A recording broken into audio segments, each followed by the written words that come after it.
I will also clothe her priests with salvation, and her saints shall shout aloud for joy. Sorry. There will I make the horn of David to bud. I have ordained a lamp for mine anointed. His enemies will I clothe with shame, but upon himself shall his crown flourish. Thank you, Jesus. Thank you, Lord. Psalm 133. Behold, how good and how pleasant it is for brethren to dwell together in unity. So I don't really do that so much. I mean, I do it in the sense that I talk to Christians all the time, and I talk to my brothers and sisters. It's hard for me. I mean, I can make excuses all day long and blah, blah, blah.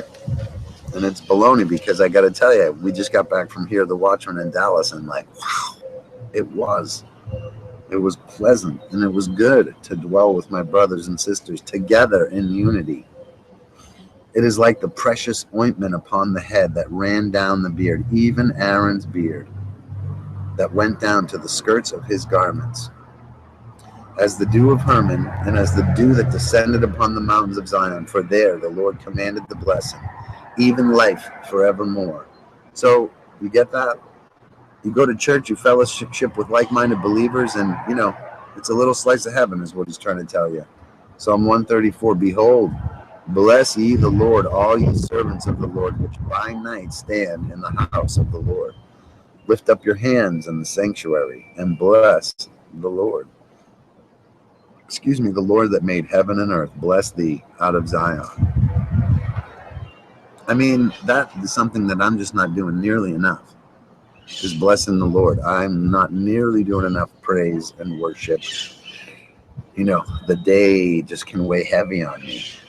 But you know what? It's unbelievable. I woke up this morning and it was like, come on, there's this one song by Ron Connolly. He is risen, right? Jesus is alive. And I put it on every Easter, and it just like, what? It's just ridiculous. It's so good, and it puts me right there. And you know what? It breaks me. It makes me cry. It literally gets me, you know, it gets me going. People are like, oh, don't be moved by emotion stuff and blah, blah. Yeah, to a degree, I understand that. But you know what? Whew. That song, Jesus is alive, it just takes you through the story. And it's just unbelievable, because we do have the victory. We, like Joe says, in the end, Jesus wins. It's the truth. And if you're on Jesus' side, in the end, we win. Psalm 135, praise ye the Lord, praise ye the name of the Lord. Thank you, Jesus. Praise him, O ye servants of the Lord, ye that stand in the house of the Lord, in the courts of the house of our God. Praise the Lord, for the Lord is good. Sing praises unto his name, for it is pleasant. For the Lord hath chosen Jacob unto himself, and Israel for his peculiar treasure. For I know that the Lord is great, and that our Lord is above all gods. Whatsoever the Lord pleased, that did he in heaven and in earth, in the seas, and in all deep places. He causeth the vapor to ascend from the ends of the earth. Now just think about the times that we're living in. He maketh lightnings for the rain. He bringeth the wind out of his treasuries. So when all that stuff starts happening like crazily, and it's just madness, just remember who's doing it. Who smote the firstborn of Egypt, both of man and beast? Who sent tokens and wonders into the midst of thee, O Egypt, upon Pharaoh and upon all his servants? Who smote who smote great nations and slew mighty kings? Sihon, king of the Amorites, and Og, king of Bashan, and all the kingdoms of Canaan, and gave their land for an inheritance and heritage unto Israel his people. Thy name, O Lord, endureth forever, and thy memorial, O Lord, throughout all generations. But they speak not. Eyes have they, but they see not. They have ears, but they hear not. Neither is there any breath in their mouths. They that make them are like unto them. So is everyone that trusteth in them. Bless the Lord, O house of Israel. Bless the Lord, O house of Aaron. Bless the Lord, O house of Levi. Ye that fear the Lord, bless the Lord. Blessed be the Lord out of Zion, which dwelleth at Jerusalem. Praise ye the Lord. So just think about that. Idols. Ready? Silver and gold, the work of men's hands. Mouths, they don't speak. Eyes, but they don't see. ears, but they don't hear, no breath in their mouths. And I just like literally think about think about it like this. If it's not Jesus, what is it? If it's not Jesus, if it doesn't point you to Jesus, what is it? Who's it from? These are hard questions I have to ask myself. One of the things that really gets me is this. Ready for this?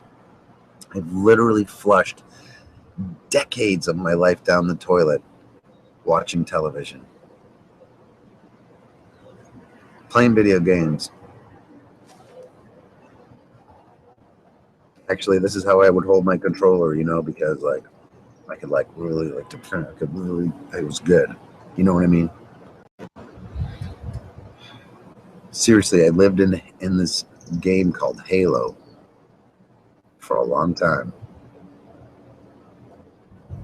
I can remember seeing that movie by Schwarzenegger, Total Recall, and thinking like, I would do that. I would dip into like a fake universe as opposed to deal with this crappy get up and go to work and life.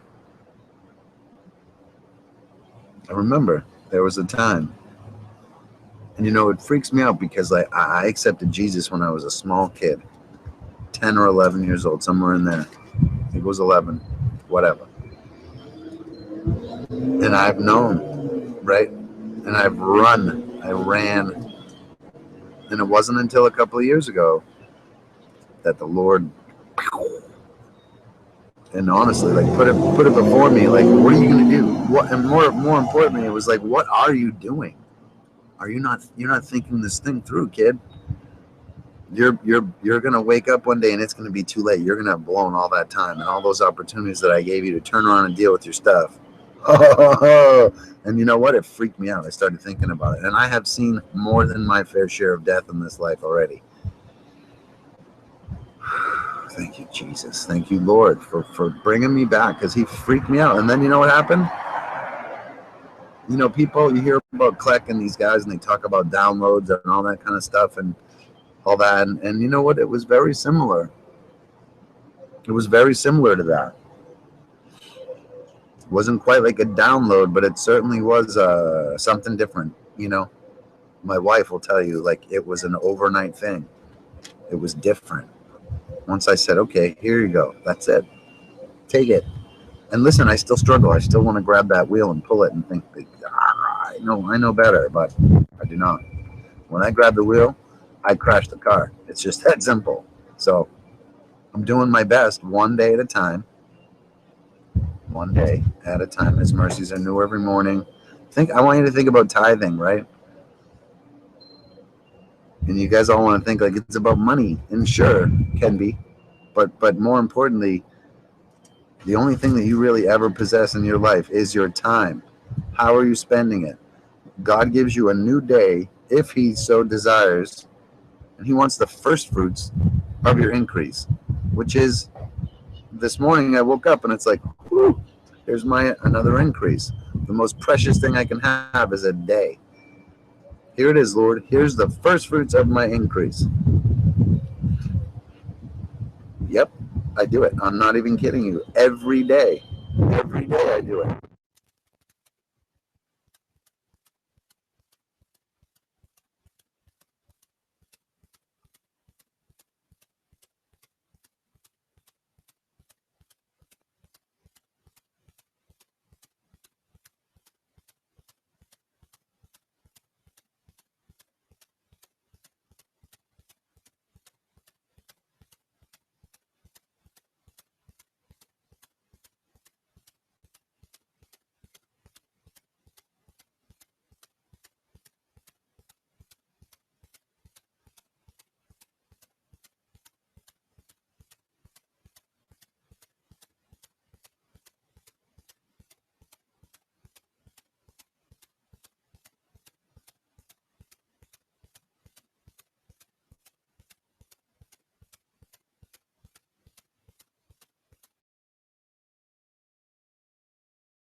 All right, I have no idea what that was, but I'll continue the video. Not good. All right. Anyway. All right, so it's the 27th, yeah? So Proverbs 27. Ready? Oh my goodness. Think of how not weird, but just awesome God is. Ready? Proverbs 27. Think about what we just talked about. Boast not thyself of tomorrow, for thou knowest not what a day may bring forth. Let another man praise thee, and not thine own mouth, a stranger, and not thine own lips. A stone is heavy and the sand weighty, but a fool's wrath is heavier than them both. Wrath is cruel and anger is outrageous, but who is able to stand before envy? Open rebuke is better than secret love. Faithful are the wounds of a friend, but the kisses of an enemy are deceitful. The full soul loatheth the honeycomb, but to the hungry soul every bitter thing is sweet. As a bird that wandereth from her nest, so is a man that wandereth from his place. Are you wandering from your place? Ointment and perfume rejoice the heart, so doth the sweetness of a man's friend by hearty counsel. Do you have hearty counsel? One of the things I made sure to do when I went to this conference was to make friends. Are you making friends that you can talk about your life with, that you can share your struggles with, that you can literally be open and honest, like confessing your faults to one another, praying with each other so that we can be healed? It's very important. Thine own friend and thy father's friend forsake not, neither go into thy brother's house in the day of thy calamity, for better is a neighbor that is near than a brother far off. Just conceptually think about that in the times that we live in. I'll read it again. Thine own friend and thy father's friend forsake not, neither go into thy brother's house in the day of thy calamity. For better is a neighbor that is near than a brother far off. Think about that, and think about everything that's going on in the world today, and think, where's your family? And make my heart glad, that I may answer him that reproacheth me. Who reproaches you? Are you answering him wisely, or them wisely? A prudent man foreseeth the evil and hideth himself, but the simple pass on and are punished. You can look at that a bunch of different ways, right? With all the prepping that's going on. Are you ready for not necessarily, the tribulation or the day of wrath and all that business, but are you ready for, I don't know, earthly calamities? I'm not. I'm not. I can promise you that. I'm not.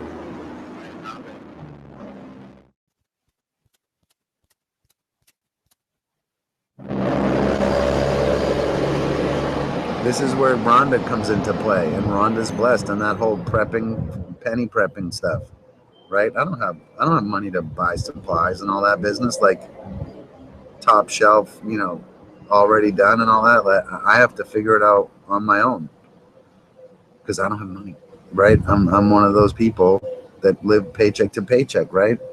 And I'm sure you are too. That's why go check out rondasblessed.com. Ready? Take his garment that is surety for a stranger, and take a pledge of him for a strange woman. He that blesseth his friend with a loud voice, that's me, rising early in the morning, it shall be counted a curse to him. I gotta stop calling you guys early in the morning with my loud voice. A continual dropping in a very rainy day, and a contentious woman are alike. I love that one. Whosoever hideth her, hideth the wind, and the ointment of his right hand, which bewrayeth itself. Iron sharpeneth iron, so a man sharpeneth the countenance of his friend. Whoso keepeth the fig tree shall eat the fruit thereof, so he that waiteth on his master shall be honored. Are you waiting on your master? As in water face answereth to face, so the heart of man to man. Think about that. In other words, when you're looking in a mirror, you're seeing yourself. So a couple of times in my life, I had a blessing, if you will, right? And I blew that blessing on material stuff. And I can remember like the build up to that. And it was just so full of anticipation, right? And then after, the blessing came in and I squandered it on earthly things, material things. I can remember just a hollow feeling that I had. That happened to me at a very young age. I remember thinking, ooh, what a good lesson. The stuff of this earth, a car, a Jeep, a drum set, a new guitar, video, whatever it is, it does not fill the hole that I have. Only Jesus does that. Only this stuff does that. Only preaching does that. Only talking about it does that. I don't want to do anything else. It never filled my hole. Never filled my heart. It never did any of that stuff. Ever. Hell and destruction are never full. So the eyes of man are never satisfied. Are your eyes satisfied? They will be if you put your eyes on Jesus, I can tell you that. As the fining pot for silver and the furnace for gold, so is a man to his praise. Though thou shouldest bray a fool and a mortar among wheat with a pestle, yet will not his foolishness depart from him. These things make me think of wheat and tares. Think about this, like, can a tare ever turn itself into wheat? Can a tare ever become wheat? I don't know. I've never seen one. I've never heard anyone say, hey, I grew some tares and then it became wheat. Or I had some wheat and it turned into a tare. They're different. They're different species. They're different. They come from different seed. Like in Genesis 3, different seed, enmity between those seeds. You know, when you read the Bible with the perspective of Genesis 3, it changes everything. Genesis 3, Genesis 6, it changes everything. It changes everything. The wheat and the tares. Ask yourself this question.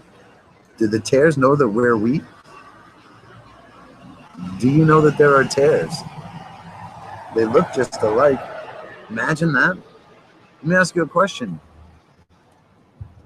Serpents, snakes and stuff, they have infrared, right? They can see heat signatures. They don't see how we see. They see differently. They can look at something and, you know, if it's hot, it's red. Can they see than we see? Oh my goodness. Can they see differently than we see?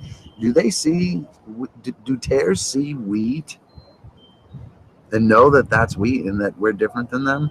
And have we been fooled and tricked over the years to not even seeing the differences?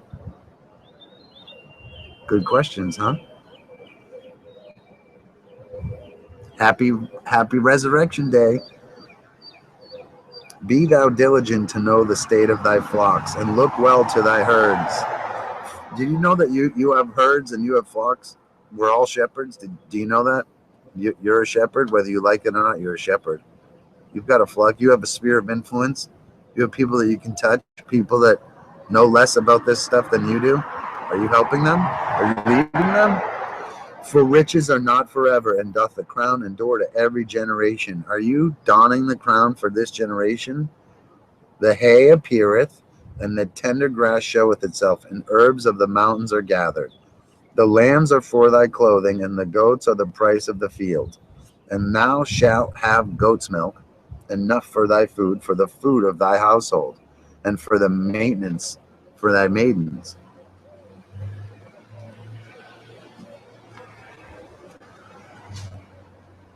The Lord is good, and his mercy endures forever.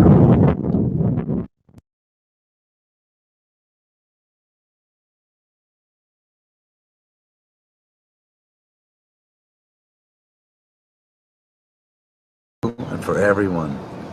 I hope somebody got something out of this. I know I did. I don't understand everything, but I understand all things. You understand? The Holy Spirit is with you. Do you confess Jesus as Savior? Have you accepted him into your heart? Time is short. See this book?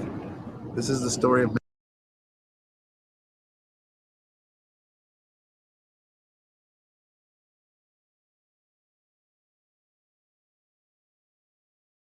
this is how much we might have left. Ready for this? Here's the story of mankind, and here's how much we might have left.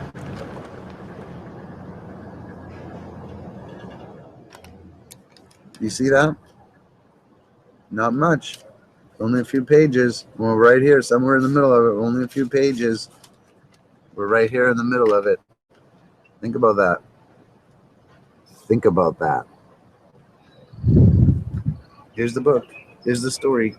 Here's how much is left. Oh my goodness, think about that. That's heavy duty stuff. Not much time left. At the conference this past weekend, Michael Boldea was there. And you want to talk about a fireball who just pierced me?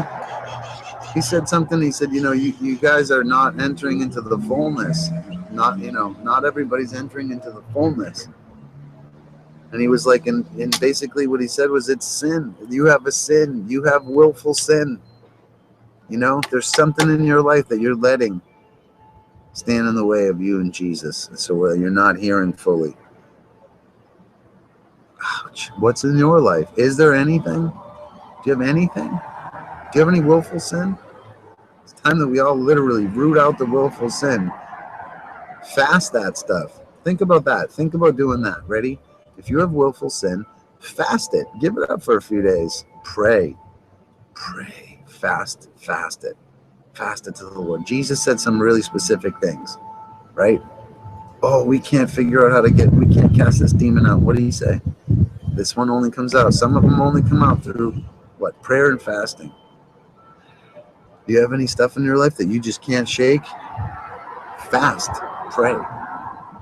Ask the Lord. Ask, seek, knock. Ask, seek, and knock.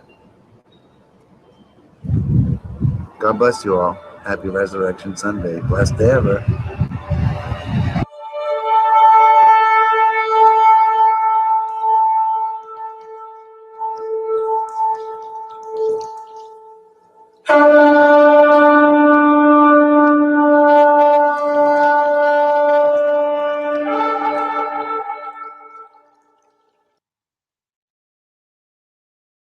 Wow, that was pretty awesome. Hang on. Got to get my volume levels back. I don't know what the issue was that I was having, but all of a sudden, okay, ever since I rebooted my computer, I have two monitors, right? Most of you have seen it. And the monitor on the right keeps blinking off, and it comes back on and blinks off, comes back on. It's an old Dell monitor that was given to me. It's not a very good one. And it's even got one of the it's got a green line that goes all the way through it, a vertical green line that goes all the way through it. So I don't know how long this monitor is going to be with us anyway, but ever since I rebooted, it just randomly blinks off and comes back on. Well, then all of a sudden, my computer, I don't know where the issue is, whether it's in the mixing board or on the computer, but no, I don't have a Dell. I built my own computer. Somebody just gave me a Dell monitor, so that's probably the issue. I just hope the Dell monitor don't infect the rest of my computer. But anyway, I'm not a Dell fan. I'm just joking, though. Anyway, all of a sudden I got this thumping noise. And I'm sitting there looking through all the windows because Google Chrome will put a speaker on the tab of a window that's got sound coming to it, or a tab, I should say. And I'm looking through all my tabs, and nope, everything's good. And I took a moment to give Jen a quick call while I was playing that video. And I'm sitting there talking to her on the phone, going all through my tabs, going, where is this noise coming from? And finally, I turned the mixer knob down that is for the audio from web pages. And that fixed it. And I wound up having to do it like once or twice. Other than that, it's just weird. Absolutely weird. Yeah, I need a Commodore 64 or a Tandy. Nah, this thing, this computer, I have a lot of respect for this thing. It's really put up with a lot.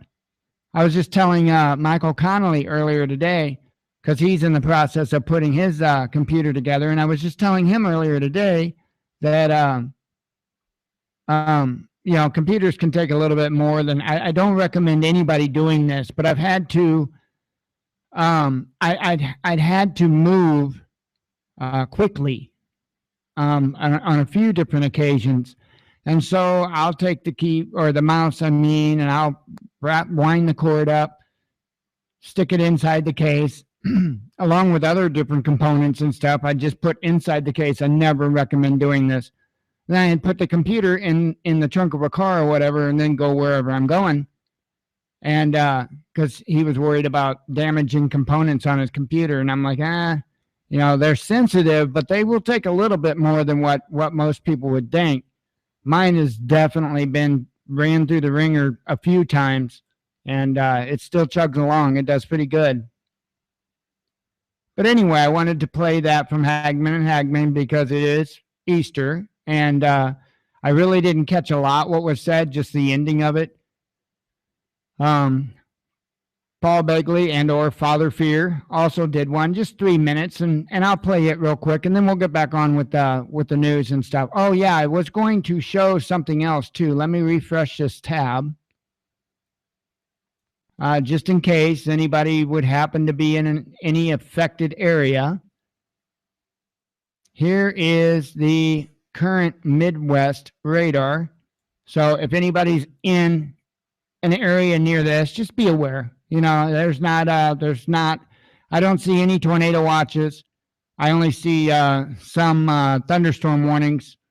That's it. So nothing real severe, luckily. I was actually standing out on the balcony earlier, and because I did laundry today, well, one of the dryers, I don't know if the pilot light's out or what, but one of the dryers didn't work, well, like it's supposed to. And so I put some of the clothes on the balcony to finish drying, something like that. Anyway, I was talking to the neighbor. He was standing on his balcony, and all of a sudden the wind picked up, and I swear it dropped like 10 degrees just at the snap of a finger. And so I was not surprised by these systems moving through. We haven't even gotten wet yet. So that's pretty wild. I have a feeling, though, it's not going to be much longer. It's going to be at least sprinkling out there, but nothing bad. But I wanted to put that up just in case anybody lived in an affected area. I wanted them to be warned of that. So let me see here. Let me get rid of that window.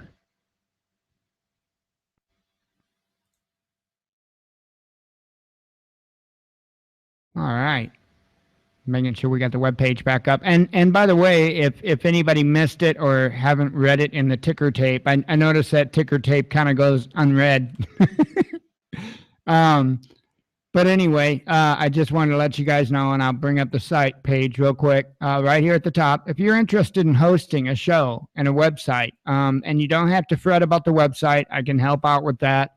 I can help get it set up, show you what you need to do in order to keep it going, and give you a hand with maintenance on it, if you have any questions. So if you would be interested in hosting a site, there's a button right up here at top. You can click and learn about it, or you can click the button here. If you click the button here, it will take you to the category page, which is hosting. But the only article I have there right now, which there will be added articles to it, that's why I set it up this way. It will teach you or tell you, not necessarily teach you, what you need to know as far as that information goes. So if anybody's interested in hosting, got all the information here. All we're doing is a $20 fee a month that covers a website, that covers, a link. We'd give you a link right from our page to your own page. And then what I plan on doing once we have several hosts lined up, what I plan on doing is having, in fact, I pretty much got it already all set up, a page where people can go to on the Watchman News, and they click on that link, and it's kind of cool because the TV screen shows up, right? And you can change the channels. And what I plan on doing is having multiple channels, so to speak. It'd be a lot like a television network. So if we had, say we had 10 hosts, and all 10 hosts were broadcasting at the same time, okay, you'd be able to switch through the different hosts. Also, it's going to be set up to where you can go and view archives as well. So You'll be able to view different channels, so to speak, which would be different hosts, or you could view archives of those different hosts anytime you please. So that's kind of the goal. That's what we're getting set up. Like I said, that covers everything. That covers your web page. That covers getting you out there. I'll help you with what you need to know on how to stream, and I can help you with getting software and whatnot to be able to stream. It's not something like I would just leave you in the dark or anything like that. So that being said, as far as the website is concerned, the only one that I really know is Joomla, but I will say that there are other web scripts that are very similar to Joomla that I could probably figure out pretty easily. They're pretty much all about the same. Basically like a PHP, CSS-based website. But anyway, if you're interested in that, you can just click the hosting tab, and I've got all the information there on that. I just wanted to do a quick shameless plug there for that. So anyway, let me move on and see what else we've got going on.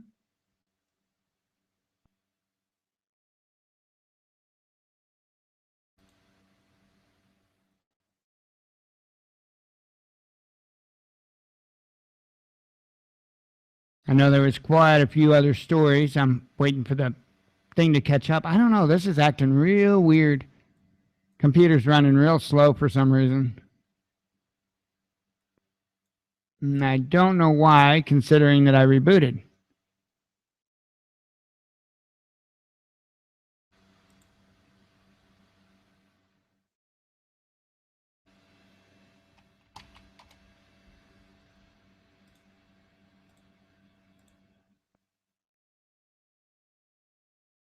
Huh.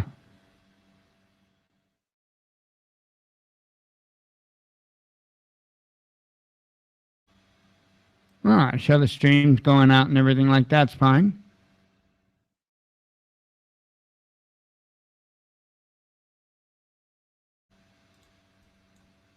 But I didn't switch back over to the video one. I think it's just being a pain. Okay, so we've covered that. I was going to go ahead and play BP Earthwatch's Part 4. We started playing it yesterday. Let me take a look here, though, because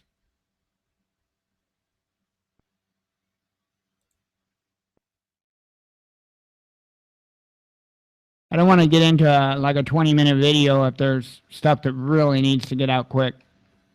And sometimes that happens. I know I don't cover some things when they happen, like the bombing today. That's just, I can't grasp that. That's unbelievable. I can't believe that people would even have a desire to be that way, or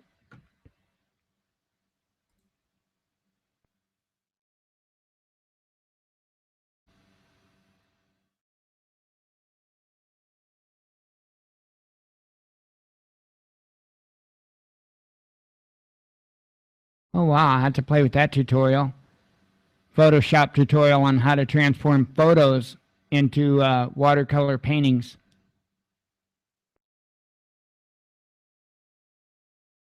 Huh.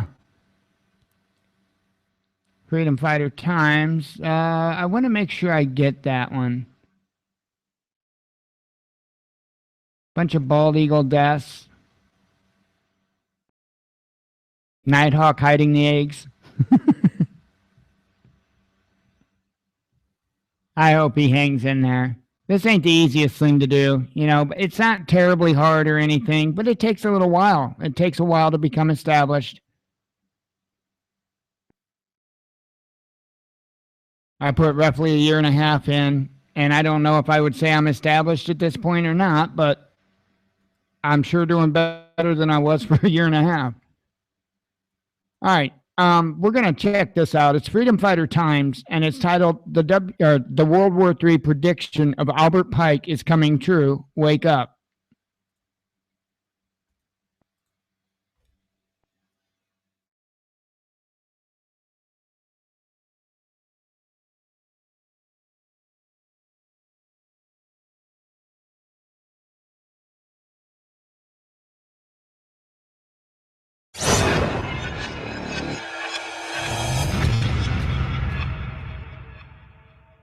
they use fear.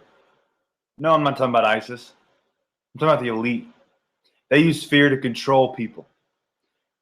In the way that North Korea uses fear and propaganda to control the populace of North Korea, the elite use fear and propaganda through mouthpieces like CNN, some other news corporations around the world, some other mainstream media, to control a population through fear. In fact, it's a very effective weapon, and that's what they use on us every day. Exclusive: top jihadist claims Brussels, Paris, and Brussels, Paris are terror rehearsals for big attack inside the U.S. Yeah, not till they get the go-ahead from the elite, if you would, because it is the Illuminati is behind ISIS. Before we get into that one, Albert Pike: we will control Islam and we'll use it to destroy the West. For those of you who know who Albert Pike is, obviously you've heard about the letter of World War III. The letter is something that we've gone over, I think, 4 or 5 times. If not, we've at least used it 10 times by now in some of our videos. In this documentary short, we discuss Albert Pike's World War predictions. There are websites with this information. However, I believe the most important aspect of the predictions is that the Illuminati using Islam to accomplish its goals. Albert Pike openly stated that Islam will be the central component in a war against the West, and that the Illuminati will lead Islam into direct confrontation with the West. We have already seen what the New World Order has done with Islam, and that is to foment a crisis, escort millions of Muslims to European nations, set up Sharia courts, target European women with sexual assault and rape, and watch as Brussels, Belgium, and Paris, France attacks happen. But it's all being planned, setting the stage for World War III, just as they set the stage for World War I and World War II. Now, what's also important is we see the rise in people who are scared to speak out or scared to stand up against Islam. And you've got some political mouthpieces saying that we're just going to bomb them. No, you're not, because the Illuminati's not going to let you, first of all. Second of all, let's go over the aspect of Islam and what they use against us, the psychology and neuroscience of terrorism. Why do the elite continually use terrorism as an aspect of control? Your brain on constant fear is not a pretty sight. We've covered this a ton. What is supposed to be a life-saving instinct becomes anchored in your body, flooding your system with corrosive hormones that damage your health, affect the way you think, and change the decisions you make. Terrorists are counting on that effect. Not only are terrorists counting on that effect, but so is the elite, so is the Illuminati, so are the people who are pulling the strings in this society. They are counting on you to be afraid. Do you know how many times the Bible says do not be afraid? 365. That's 1 for every day of the year. So say it 365 times a year. I am not afraid. And I guarantee that little aspect of control that they have over you will eventually disappear, because then it's in your mind that you don't have to be afraid anymore. Jesus Christ is the way, the truth, and the life. Don't be afraid. It's going to happen. We know this. It's going to happen. Regardless of what we do, we cannot stop it. But what we can do is we can try and hold it off, because God's grace has sparked so many revivals over the past that it's been held off this far. God doesn't forget his people. He will not. He will cover us through the end times. Now back to this. Exclusive: top jihadist claims Brussels, Paris are terror rehearsals for big attacks inside the U.S. Tel Aviv: the deadly terrorist attacks in Brussels last weekend and Paris last November are dress rehearsals for a coming big attack inside the United States, a leading Islamic State allied militant claimed in an exclusive interview. Abu al-Yana, I don't know, a Salafist movement senior official in the Gaza Strip, made the claim in a pre-recorded hour-long interview to air in full on Sunday on Aaron Klein Investigative Radio, the popular weekend talk radio program broadcast on New York's AM 970, The Answer, and News Talk 990 AM in Philadelphia. Klein doubles as Breitbart's senior investigative reporter and Jerusalem bureau chief. Ansari is a well-known Gazan Salafist jihadist. I don't know if that's how you pronounce that or not. I apologize. Allied with the Islamic State ideology. During the interview with Klein, Ansari seemed to be speaking as an actual IS member, repeatedly using the pronoun we when referring to IS, and even seemingly making declarations on behalf of IS.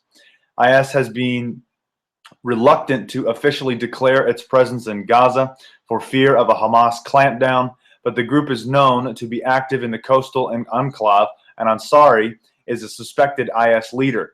IS-aligned militants have taken responsibility for recent rocket fire from Gaza aimed at Israel. Now, what's important to know is that they're definitely going to attack the West. In fact, it's been written since when? Since at least the 1800s. Since at least the 1800s. And most likely before that, too. World War III is going to happen. That's a given. We know this. The thing we can do is prepare. God bless and carry on.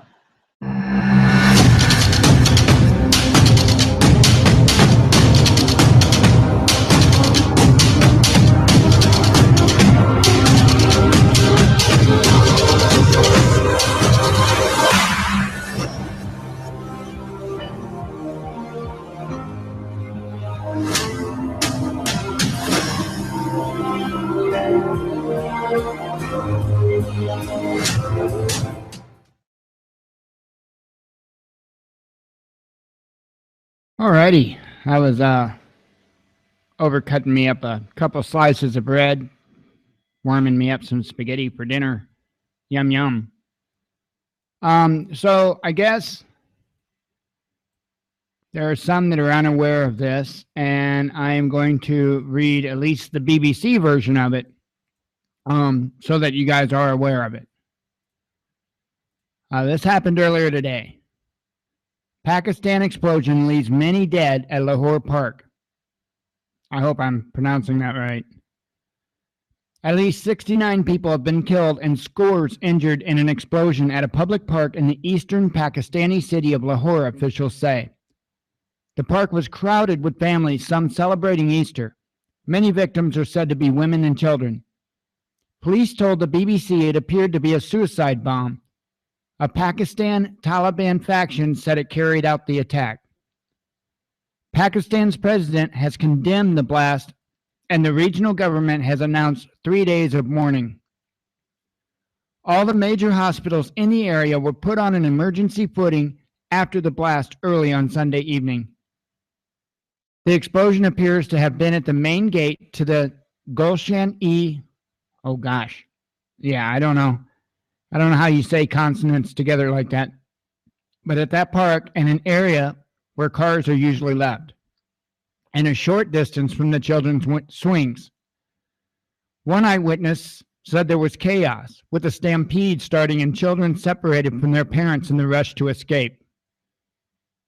Some pictures from the incident.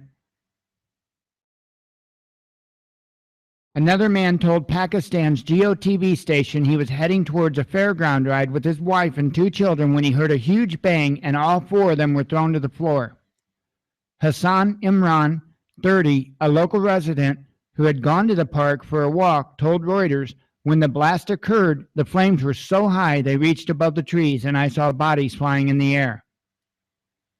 The agency also reported that the army was called in to control crowds outside the park. According to Lahore's Deputy Commissioner, Muhammad Usman, the number of injured was 193. Facebook has activated its feature for people in Lahore Park to mark themselves as safe as news of the blast spread. Lahore is the capital of Punjab, Pakistan's largest and wealthiest province, and the political power base of the Prime Minister Nawaz Sharif. Pakistan Taliban splinter group J-ul-Ahrar told local and Western media it was behind the attack. We claim responsibility for the attack on Christians as they were celebrating Easter, spokesperson, Insuala Ihsan told Pakistan's Express Tribune. Pakistan has suffered regular incidents of Taliban-related violence, sectarian strife, and criminal gang activity. Meanwhile, in the capital, Islamabad, police fired tear gas at thousands of protesters who marched in support of the Islamist gunman Mumtaz Qadri, whom they see as a religious hero. Qadri was hanged last month for the murder of Punjab Governor Salman Taseer 5 years ago. Mr. Tazir has defended a Christian woman jailed on blasphemy charges. So there you go. Insanity. And I would ask those that are so inclined to please pray for the families. Please pray for the dead, the injured. This is insanity, folks. It's insanity. But before we start slapping around a religion, please understand that a lot of this is based in politics. It really, truly is. So that's that story. It's not one I really wanted to tell today, or one to have to tell today, but it seemed that if several people did not know about that incident, and so I wanted to at least talk about it. Let me go ahead and find something else to put on. Hopefully a little bit lighter than that.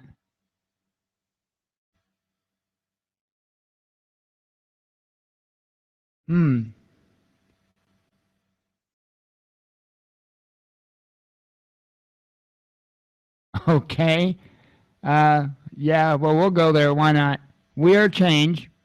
And he has a video titled Top 5 Reasons You Should Inject Frog Poison into Your Burn Wounds.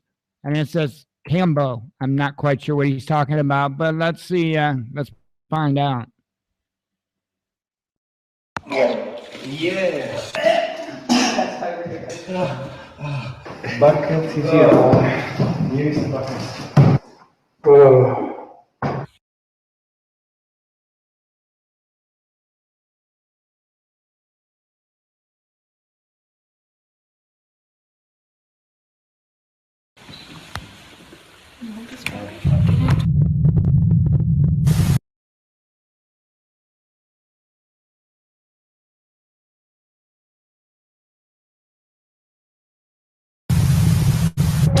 Okay, so I know I'm a little crazy, but I never thought I would be crazy enough to go down to Mexico, have some strange dude burn holes in my body, and then inject me with frog poison, making me feel like I'm about to die. But I am. And here are the top 5 reasons why you should do it too. Number 1. Yeah. Okay, so it's not really any kind of just frog poison. It's actually poison secreted from the giant leaf or monkey frog. The frog doesn't have many predators in the wild because it is so venomous. Snakes even run away from it. Now, this practice actually comes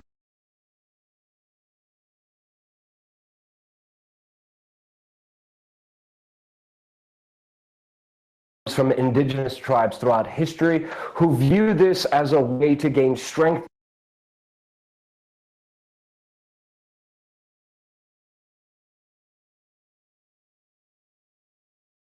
immunity and hunting skills. They believe that this is a kind of a natural vaccine that would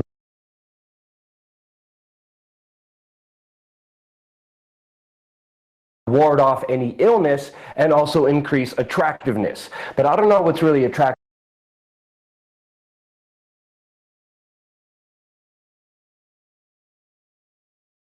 about this.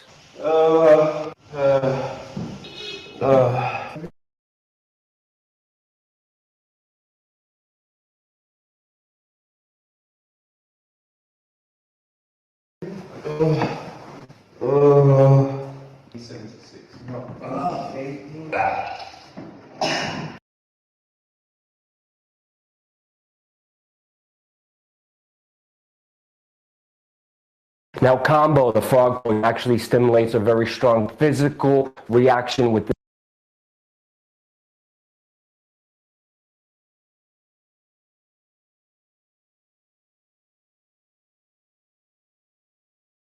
in your body that gets rid of toxins and bad luck, according to indigenous people.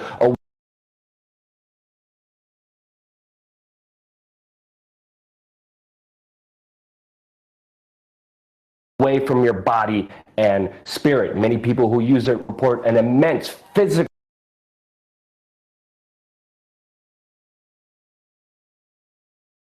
and psychological effect. And I could tell you myself, after doing combo, I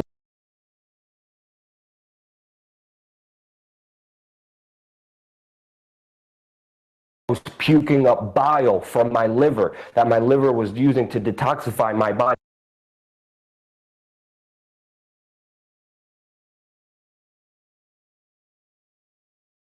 And I was able to replenish that and get rid of it. The shaman even said he has never seen so much bile in a puke bucket ever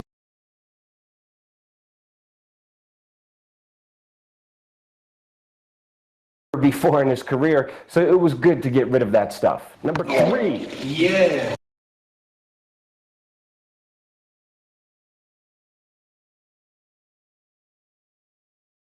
The combo poison is actually made of peptides that traverse the blood-brain barrier and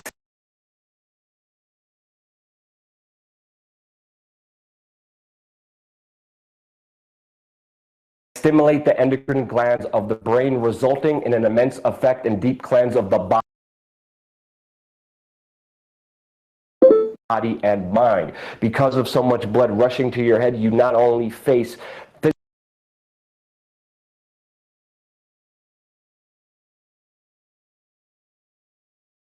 physical issues, but also mental issues. I had 2 other friends with me that were dealing with really deep emotional problems within their life.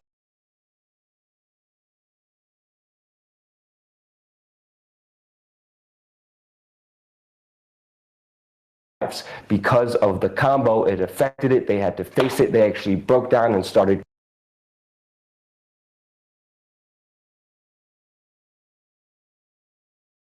crying and had to become introspective. So it's not only physically facing all the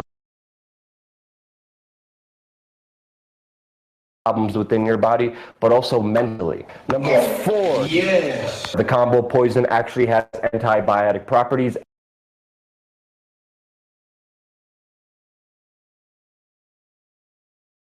and makes the immune system stronger while physically destroying pathogenic microorganisms. And I saw that with my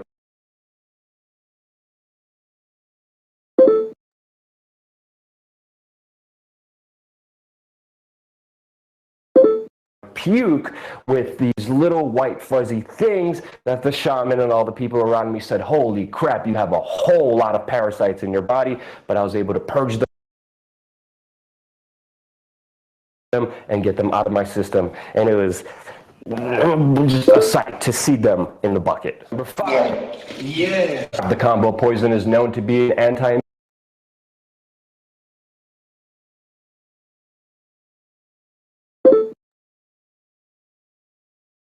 inflammatory, to heal eyesight, cure pain. The peptides are reported to have a positive effect on brain disease, Alzheimer's, Parkinson's, depressions, migraines, blood circulation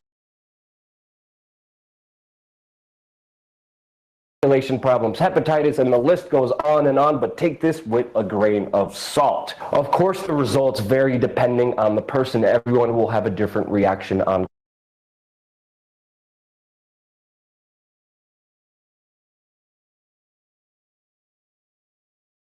combo. I physically purged a lot of bile and parasites within my system and felt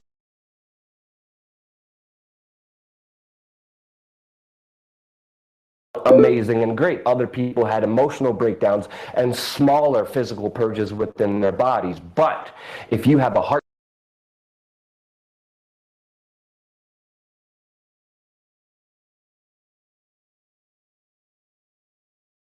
condition, if you're taking medications that alters your brain chemistry, if you have implants in your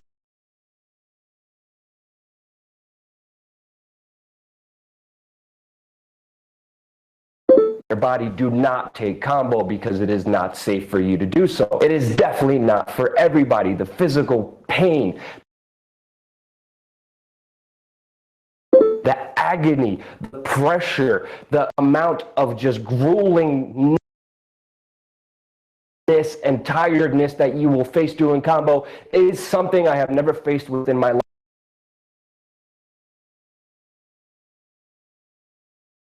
life, and it was one of the hardest physical things that I have ever experienced. It is a huge ordeal, and take everything I said with a grain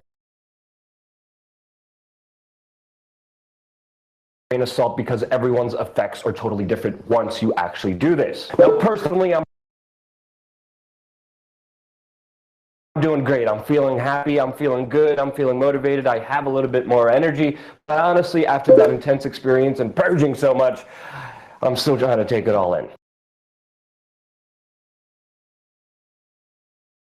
Thank you again so much for watching. Subscribe. Don't forget to follow me on my Snapchat, ℊʊℯwania, to see things live as they happen all throughout the world, and I'll keep you guys updated on the effects of combo on me. Subscribe. We're going to have a lot more interesting, crazy, insane content coming here your way on youtube.com/wearechange.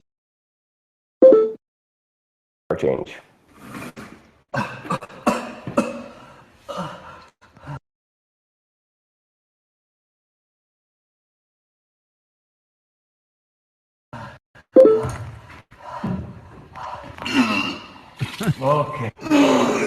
Oh my God, hang on.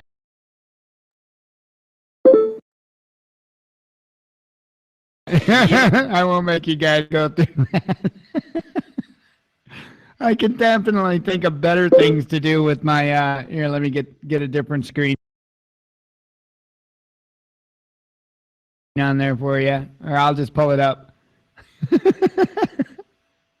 Yeah, I can definitely think of plenty more things that I'd rather be doing on a Sunday.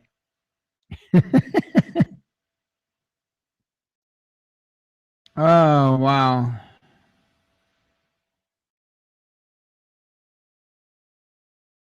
Ah, this is somewhat Easter related.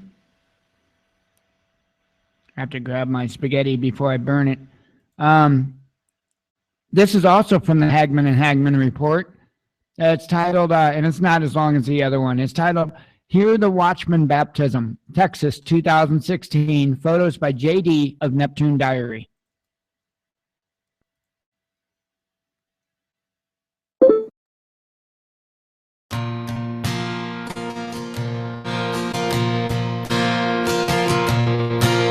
What a friend we have in Jesus. All our sins and griefs to bear. And what a privilege to carry everything to God in prayer. Oh, what peace we often forfeit. Oh, what needless pain we bear. Oh, because we do not carry everything to God in prayer. And have we trials and temptations? Is there trouble anywhere? But we should never be discouraged. Take it to the Lord in prayer.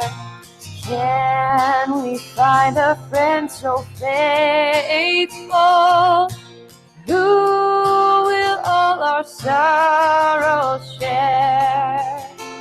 Oh, Jesus knows our every weakness. Take it to the Lord in prayer.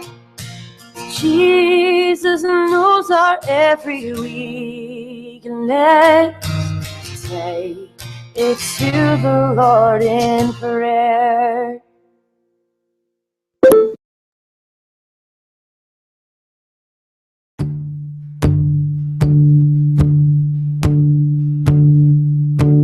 Would you be free from your burden of sin? There is power in the blood, power in the blood. Would you or reveal a victory with? There's wonderful power in the blood. There is power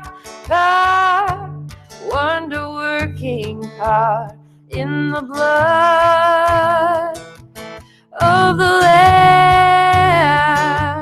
There is power, power, wonder-working power in the precious blood of the Lamb. Would you be free from your passion and pride? There's power in the blood, power in the blood.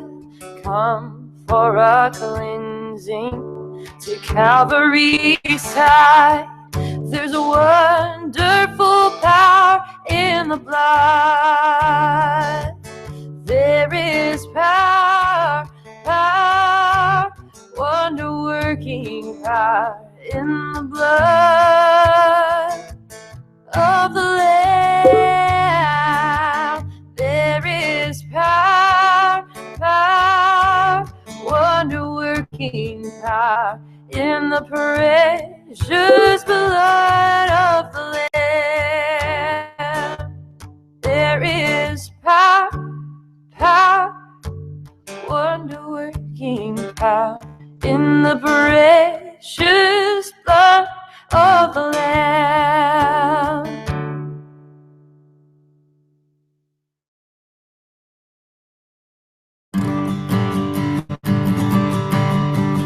Onward, Christian soldiers, marching as to war, with the cross of Jesus going on before. Christ the royal master leads against the foe. Forward into battle, see his banners go. Onward, Christian soldiers, marching as to war, with the cross of Jesus going on before.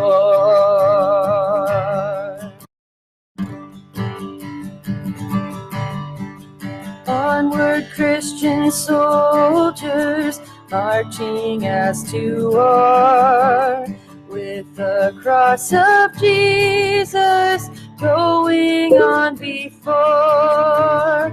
Christ the royal master leads against the foe. Forward into battle, see his banners go. Onward, Christian soldiers, marching as to war, with the cross of Jesus going on before. At the sign of triumph, Satan's host doth flee. On then, Christian soldiers, unto victory. Hell's foundations quiver at the shout of praise. Brothers, lift your voices, loud your anthem raise. Onward, Christian soldiers, marching as to war, with the cross of Jesus going on before.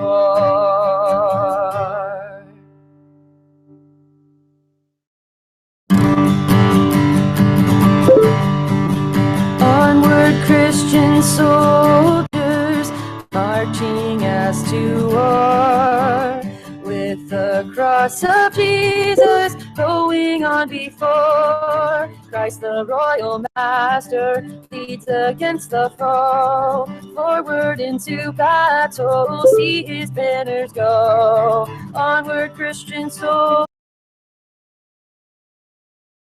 with the cross of Jesus going on before. At the sign of triumph, Satan's host doth flee. On then, Christian soldiers, unto victory. Hell's foundations quiver at the shout of praise. Brothers, lift your voices, loud your anthem raise. Onward, Christian soldiers, marching as to war, with the cross of Jesus going on before. Onward, Christian soldiers, marching as to war, with the cross of Jesus going on before. Christ the royal master leads against the foe, forward into battle, see his banners go. Onward, Christian soldiers, marching as to war, with the cross of Jesus going on before. At the sign of triumph, Satan's host doth flee. On then, Christian soldiers, unto victory. Hell's foundations quiver at the shout of praise. Brothers, lift your voices, loud your anthem raise. Onward, Christian soldiers, marching as to war, with the cross of Jesus. Hallelujah. That's pretty awesome. To be honest, I wished I could have been one of those there. Might be surprising to some. I've never been baptized. I'd arranged a couple different times, and things just didn't work out. I didn't try to force it. I didn't try to fight it. I just figured that, at that point I'd already given myself to him and realized that things happen in his way, in his time. I'll let it happen that way. Most certainly will let it happen that way. Let me get back to where I left off, and we'll start knocking out videos. Oh wow, this might be interesting. It's by Rubio. It's titled "Alert: 2 trucks entered U.S. as 10 miles of Arizona border set unmanned for 2 days." Hey guys, ℊ{W7} we have a situation in Arizona where 2 vehicles have entered the United States. They have came through in what is said to be a hole that has been cut in the fence, and we have the Border Patrol Union, the president actually, coming out and stating that our border is not secure. Regardless of what the Obama administration wants to say, they say that this most recent example shows that because they are understaffed and don't have enough agents to patrol where they need to be, that these things are happening. Now they have surveillance cameras up, but the way the story is going, it's very vague when it comes down to details. They do not give a specific date as to when this happened. They also do not say specifically where it happened either. There's 370 miles of border there in Arizona with Mexico. They're stating that these individuals cut a hole in the fence and even put the fence back together. But they caught this on cameras that these 2 vehicles are in the United States. Now, we don't know how far they tracked them until they lost them.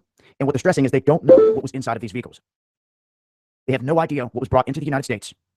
And 2 vehicles that slipped through on the border because it was unmanned for 2 days. Now, I've talked about this before. They've been screaming bloody murder about the border not being secure. These are the guys that work down there. They say you can ask the Obama administration, they'll tell you one thing. They say ask us, any of the agents, they'll tell you the exact opposite. That our border is depleted. And it almost seems like these guys are getting jerked around, having to run back and forth by the powers that be up top, creating little incidents that jerk them over here and there, creating big gaps that they know is going to exist, and they're sending whoever through. And that's the big question mark, is who and what came through on that day. Now, this is just one example. This could be happening in numerous spots, but they're admitting this one. And if you read these articles, you'll see the tone that these Border Patrol agents are taking isn't too kind toward Obama. They feel that this is being done on purpose. And I think that all of you need to be aware of what's happening here. It is a red alert when it comes to the border when your patrol agents are saying what's really happening is the opposite of what they're trying to tell you. They've said this repeatedly, and now we have an incident where 2 vehicles have entered the United States. And is this just the beginning of something? What if something does go down involving these vehicles, or is it going to lead to that? Is this a precursor? Are they planting the seeds with this story, this incident, to where later down the road they can backtrack if something does happen and say, yes, well, we believe there were these vehicles that came across the border back in March or whenever it happened. They don't give us a date or a location or anything else on what to look out for. A description of the vehicles, like you think that they would do, APB out for these 2 vehicles across the border, police officers, everyone keep an eye out. No, none of that. And it's yet to be seen if this was caught on like a live stream or if this was picked up by somebody in a room, watching footage. And if you've got time to watch every minute of the day anyway, then why not be watching it live? A lot of holes in this, but I just want people to know that this went down, and this is where it sits for right now. I'll continue to update with more info as I come across it. As always, I'll leave links in the description box. Until next time, this has been ℊ{W7}. Peace.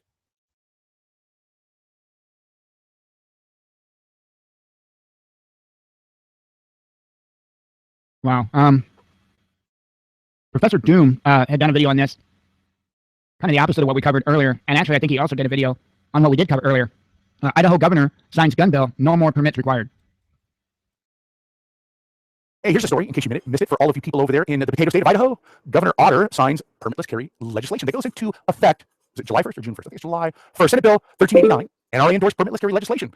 Governor C.L. Butch Otter has signed it, and it will be in effect, as I stated, July 1st. And Idaho will become the 8th state to recognize a law-abiding adult's ability to possess a concealed handgun for self-defense without government-mandated permitting and fees. Exactly how it should be in every state. There should not be this permit crap to carry. If you are a law, I understand the whole concept of law-abiding citizen. Of course, you don't want somebody who has, been convicted of robbery or some of these other heavy-duty crimes to possess a firearm. I can understand that. It's perfectly understandable.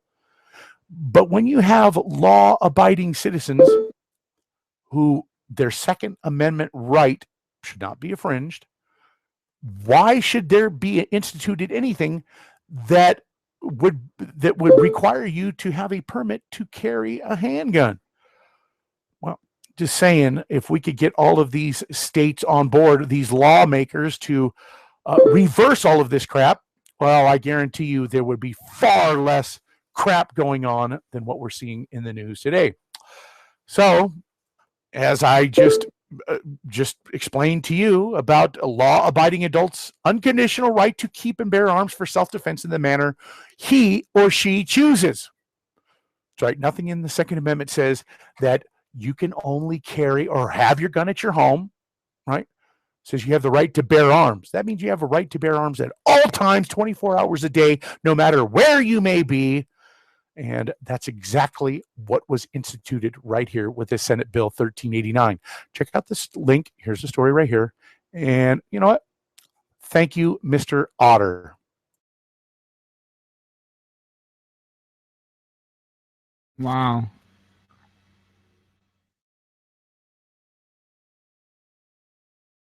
Let's see what else. Wow, there are sirens going off like crazy around here.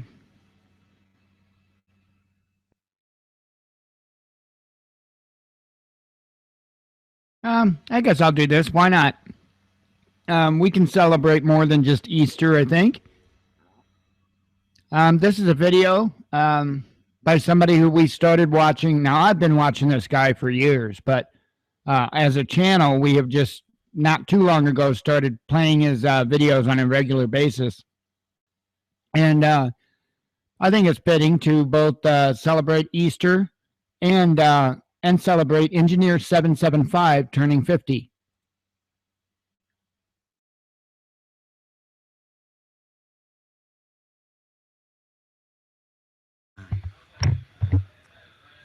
And I found a helmet to fit me. Here we are, boys and girls, for our briefing on how to get beat at racing at the Le Mans golf cart. Here we are for our briefing. I guess we're supposed to be listening to this. Ramming speed.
All right, that's like 18 minutes of driving around the race car track. I don't watch NASCAR because it's boring. Anyway, that is pretty cool, though. I'd love to go to a track like that. That would be awesome. All the go-kart tracks I've gone to, and that only amounts to maybe 2 or 3. They were slow. They weren't anything like that. You know, there wasn't no chance for injury, so that made them no fun. Let's see what else we got going on. I figured there'd be a little bit more than just driving around a racetrack, but seriously, I don't watch NASCAR because it's about as exciting as that.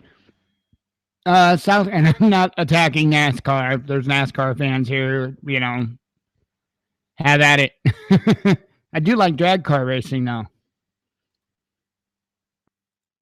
All righty. Next news network. South Korea put on high alert after North carries out more rocket tests.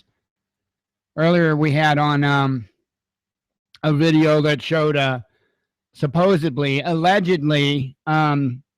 North Korea has at one of their nuclear sites, I don't know if it's a test site or just where there's a reactor or quite what it is. There's apparently some new containers of relatively large size on location. So I guess they're watching that situation close, or at least telling us they are. But anyway, this is another one from the Next News Network.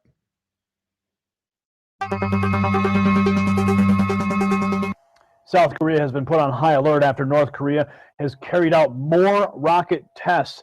Charlie Pete for the Express reports that the tyrant Kim Jong-un has bolstered his weapons prowess and caused South Korea to be placed on high alert after successfully testing power boosters for his ballistic rockets. Pyongyang has stepped up its nuclear testing at a rapid pace in defiance of UN sanctions as it tests its solid fuel engines, according to the article here. The engines will help boost the power of the dictator's ballistic rockets tested just this month and has sent tensions soaring on the Korean peninsula. The Secret of State's news agency, KCNA, claimed the country's large-caliber rocket launch system is ready to strike the South and its Special Operations Unit.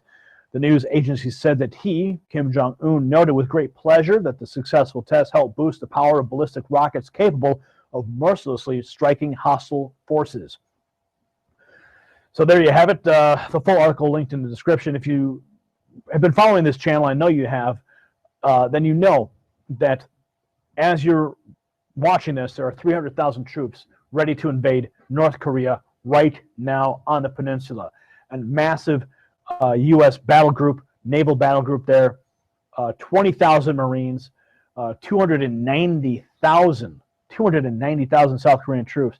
And in response, North Korea launching missiles into the sea, continuing to brandish their rocket tests aggressively.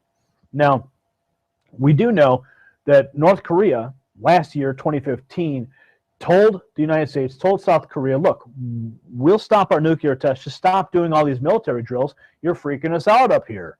But the military drills continue, and Kim Jong-un says we're going to continue our ballistic missile tests and nuclear tests. And the tension continues to rise. So literally one false move over there could trigger an entire global conflict. We're going to continue to monitor this very closely. What are your thoughts? Leave your comments below. Subscribe for updates. If you like what we're doing, give us a thumbs up and share this report. For the Next News Network, I'm Gary Franchi. Badass shirt now available. Link in the description.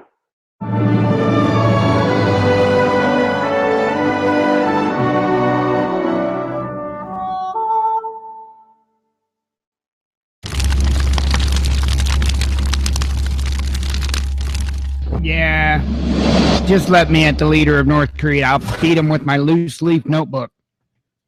Of course, he'll probably cry and go play more video games. No, seriously, I don't know what the deal is. I know they're ramping up for something. It would surely seem. I mean, I know there's always been rhetoric going back and forth with North Korea, but without a doubt, it seems to have gotten worse. So, what can you do? Let's see. We'll bite on this. Why not? Kafka Winston World and a video titled Former KGB Agent, U.S. Already Taken Over, World Communist Conspiracy. Well, you spoke several times before about ideological subversion. That is a phrase that I'm afraid some Americans don't fully understand. When the Soviets used the phrase ideological subversion, what do they mean by it? Ideological subversion is the process which is legitimate, overt, and open. You can see it with your own eyes. All you have to do, all American mass media has to do, is to unplug their bananas from their ears, open up their eyes, and they can see it. There is no mystery. There is nothing to do with espionage. I know that espionage, intelligence gathering, looks more romantic. It sells more deodorants through the advertising, probably. That's why your Hollywood producers are so crazy about James Bond type of thrillers. But in reality, the main emphasis of the KGB is not in the area of intelligence at all. According to my opinion and opinion of many defectors of my caliber, only about 15% of time, money, and manpower is spent on espionage as such. The other 85% is a slow process which we call either ideological subversion or active measures, активные мероприятия in the language of the KGB, or psychological warfare. What it basically means is to change the perception of reality of every American to such an extent that despite of the abundance of information, no one is able to come to sensible conclusions in the interests of defending themselves, their families, their community, and their country.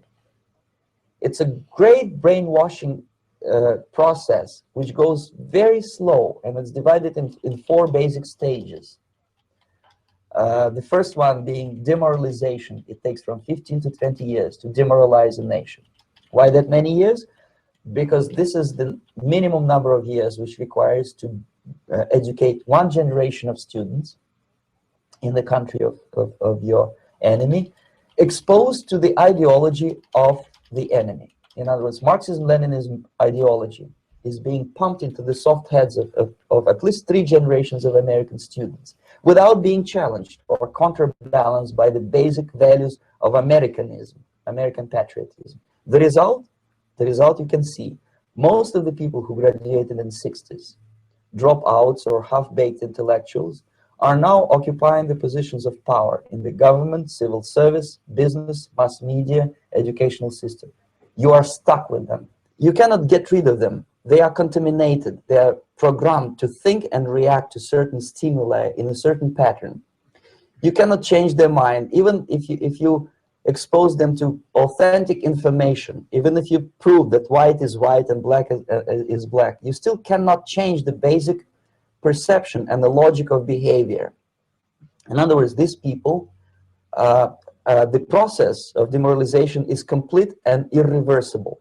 To get rid society of these people, you need another 20 or 15 years to educate a new generation of patriotically minded and common sense people who would be acting in favor and in the interests of the United States society. And yet these people who've been programmed and, as you say, in place, and Yes. who are favorable to an opening with the Soviet concept, these are the very people who would be marked for extermination in this country? Most of them, yes. Simply because the psychological shock when they will see in future what the beautiful society of equality and social justice means in practice, obviously they will revolt. They will be very unhappy, frustrated people. And the Marxist-Leninist regime does not tolerate these people. They will join the links of dissenters, dissidents. Unlike in present United States, there will be no place for dissent in future Marxist-Leninist America. Here you can get popular like Daniel Ellsberg and filthy rich like Jane Fonda for being dissident, for criticizing your Pentagon. In future, these people will be simply squashed like cockroaches. Nobody is going to pay them nothing for their beautiful, noble ideas of equality. This they don't understand, and it will be the greatest shock for them, of course. The demoralization process in the United States is basically completed already. For the last 25 years. Actually, it's overfulfilled because demoralization now reaches such areas where previously not even Comrade Andropov and all his experts would even dream of such a tremendous success. Most of it is done by Americans to Americans, thanks to lack of moral standards. As I mentioned before, exposure to true information does not matter anymore.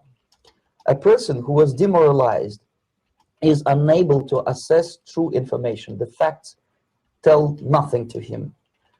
Even if I shower him with information, with authentic proof, with documents, with pictures, even if I take him by force to the Soviet Union and show him concentration camp, he will refuse to believe it until he is going to receive a kick in his fat bottom.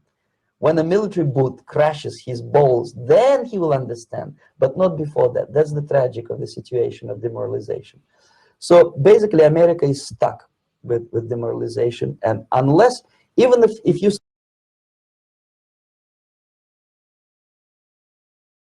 start right now, here, this minute, you start educating new generation of Americans, it will still take you 15 to 20 years to turn the tide of ideological perception of reality back to normalcy and patriotism. The next stage is destabilization. This time, subverter does not care about your ideas and the patterns of your consumption. Whether you eat junk food and get fat and flabby, doesn't matter anymore. This time, and it takes only from 2 to 5 years to destabilize a nation. What matters is essentials: economy, foreign relations, defense systems. And you can see it quite clearly that in some areas, in such sensitive areas as defense and economy, the influence of Marxist-Leninist ideas in the United States is absolutely fantastic. I could never believe it 14 years ago when I landed in this part of the world that the process will go that fast. The next stage, of course, is crisis. It may take only up to 6 weeks to bring a country to the verge of crisis. You can see it in Central America now. And after crisis, with a violent change of power, structure, and economy, you have so-called the period of normalization. It may last indefinitely. Normalization is a cynical expression borrowed from Soviet propaganda. When the Soviet tanks moved into Czechoslovakia in '68, Comrade Brezhnev said, "Now the situation in brotherly Czechoslovakia is normalized." This is what will happen in the United States if you allow all these schmucks to bring the country to crisis, to promise people all kind of goodies and the paradise on earth, to destabilize your economy, to eliminate the principle of free market competition and to put a big brother government in Washington, D.C., with the benevolent dictators like Walter Mondale, who will promise lots of things, never mind whether the promises are fulfillable or not. He will go to Moscow to kiss the bottoms of new generation of Soviet assassins, never mind. He will create false illusions that the situation is under control. Situation is not under control. Situation is disgustingly out of control. Most of the American politicians, media, and educational system trains another generation of people who think they are living at a peacetime. False. The United States is in a state of war, undeclared total war against the basic principles and the foundations of this system. And the initiator of this war is not Comrade Andropov, of course. It's the system. However ridiculous it may sound, the world communist system or the world communist conspiracy, whether I scare some people or not, I don't give a hoot. If you are not scared by now, nothing can scare you. But you don't have to be paranoid about it. What actually happens now, that unlike myself, you have literally several years to live on unless the United States wake up. The time bomb is ticking. With every second, the disaster is coming closer and closer. Unlike myself, you will have nowhere to defect to, unless you want to live in Antarctica with penguins. This is it. This is the last country of freedom and possibility. Okay, so what do we do? What is your recommendation to the American people? Well, the immediate thing that comes to my mind is, of course, there must be a very strong national effort to educate people in the spirit of real patriotism, number one. Number two, to explain them the real danger of socialist, communist, whatever, welfare state, big brother government. If people will fail to grasp the impending danger of that development, nothing ever can help United States. You may kiss goodbye to your freedom, including freedoms to homosexuals, to prison inmate. All this freedom will vanish, evaporate in 5 seconds, including your precious lives. The second thing, the moment at least part of United States population is convinced that the danger is real, they have to force their government. And I'm not talking about sending letters, signing petitions, and all this beautiful, noble activity. I'm talking about forcing United States government to stop aiding communism. Because there is no other problem more burning and urgent than to stop the Soviet military-industrial complex from destroying whatever is left of the free world. And it is very easy to do. No credits, no technology, no money, no political or diplomatic recognition, and of course no such idiocy as grain deals to USSR. The Soviet people, 270 millions of Soviets, will be eternally thankful to you if you stop aiding a bunch of murderers who sit now in Kremlin and whom President Reagan respectfully calls government. They do not govern anything, least of all such complexity as the Soviet economy. So basic, two very simple, maybe too simplistic answers or solutions, but nevertheless, they are the only solutions. Educate yourself, understand what's going on around you. You are not living at the time of peace. You are in a state of war, and you have precious little time to save yourself. You don't have much time, especially if you are talking about young generation. There's not much time left for convulsions and sexual masturbation to the beautiful disco music. Very soon it will go, just overnight. If we are talking about capitalists or wealthy businessmen, I think they are selling the rope on which they will hang very soon. If they don't stop, if they cannot curb their unsettled desire for profit, and if they keep on trading with the monster of the Soviet communism, they are going to hang very soon. And they will pray to be killed, but unfortunately they will be sent to Alaska probably to manage industry of slaves. It's simplistic. I know it sounds unpleasant. I know Americans don't like to listen to things which are unpleasant.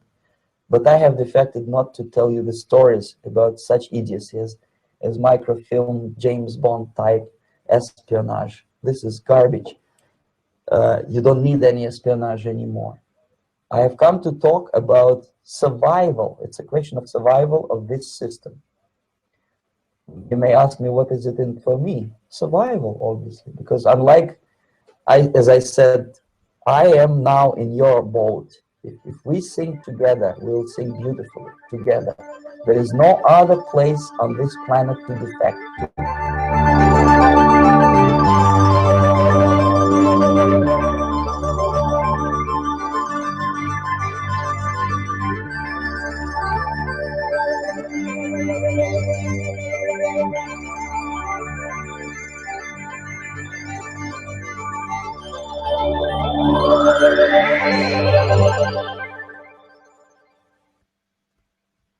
Well, I must say that's pretty interesting stuff.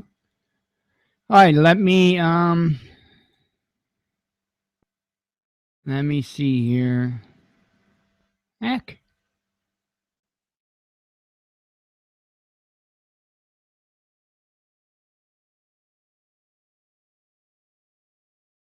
Like a million things up on my screen. I'm trying to knock some of them out at least.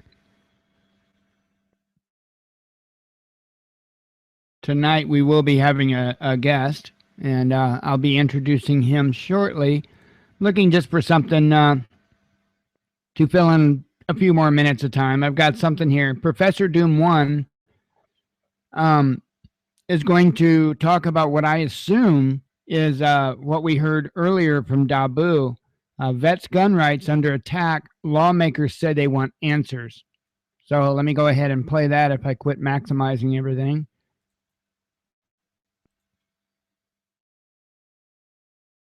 I'm not a robot without emotions.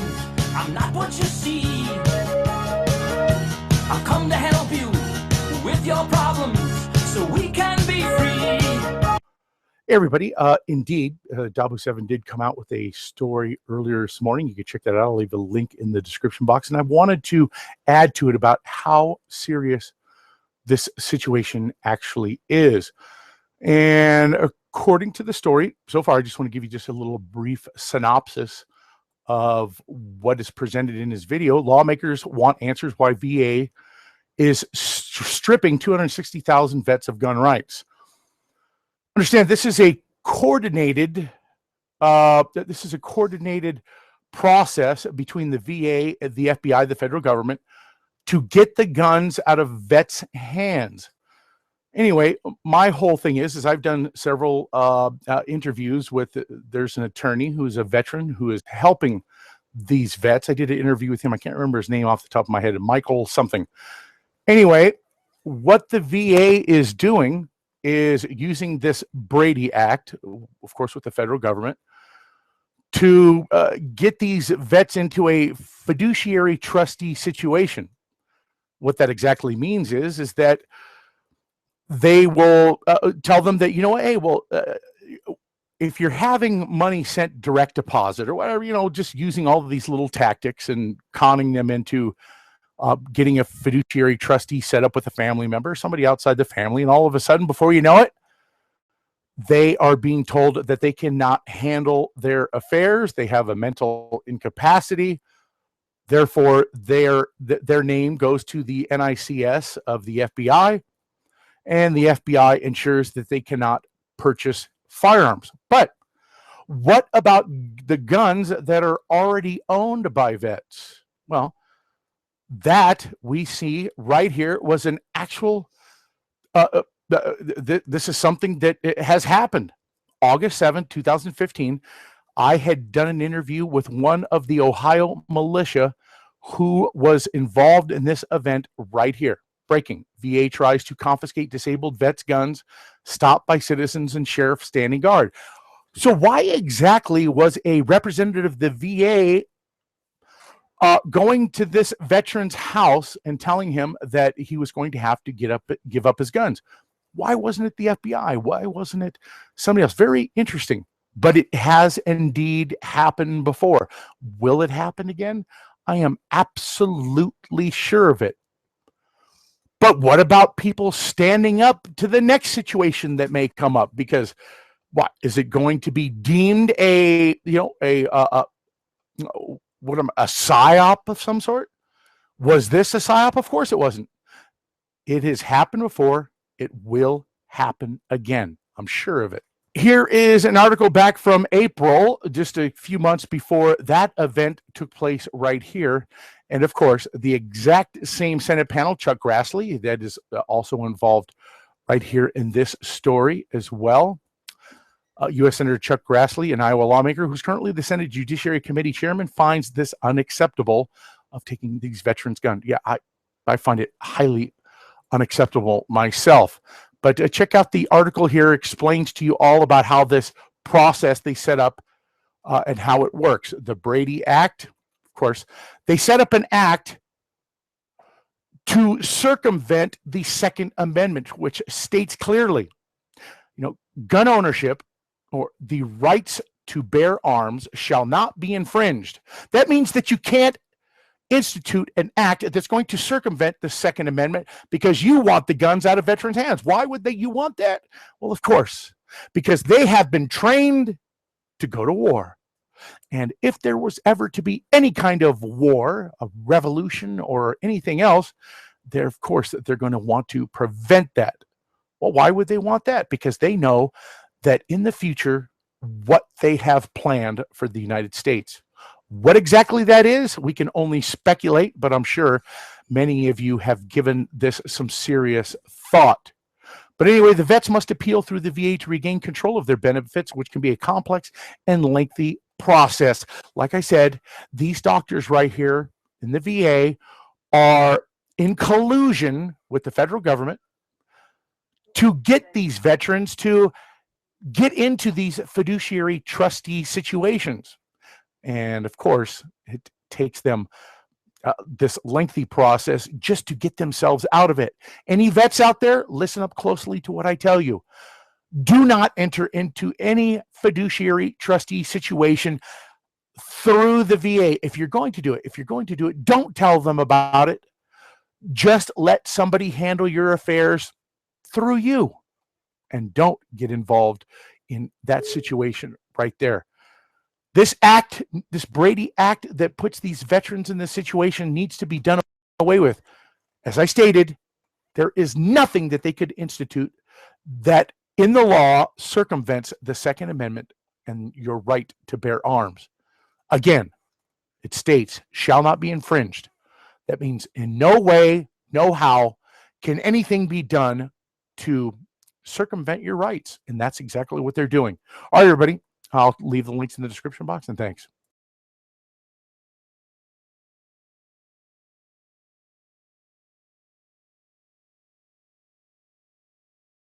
Wow, very interesting. I still do not see the purpose of what they're doing, except anything other than what he was just saying there. It's crazy to think that that's where we're at. It really is. I'm trying to pull up a page here.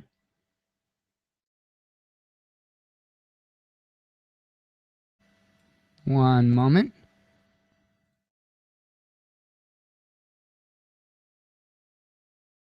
Alrighty.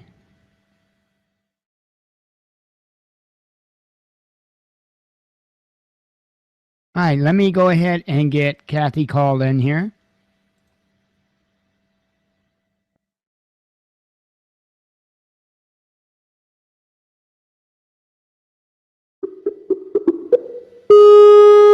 Yikes, that's loud.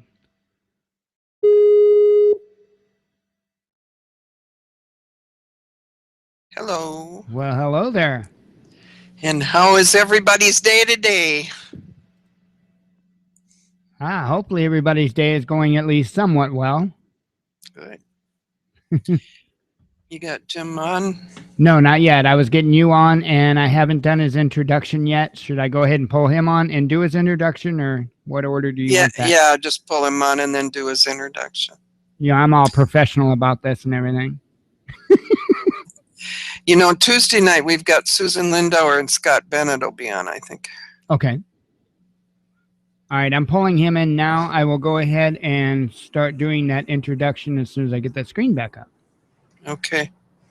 I'm here. Oh, Hi, howdy. Jim. We're going to do your introduction first, and then he'll let you know. Sure, that's fine. You don't have to use all that. Just whatever you want. All righty. Who we have on the show today is Jim Fetzer. He's a former Marine Corps officer.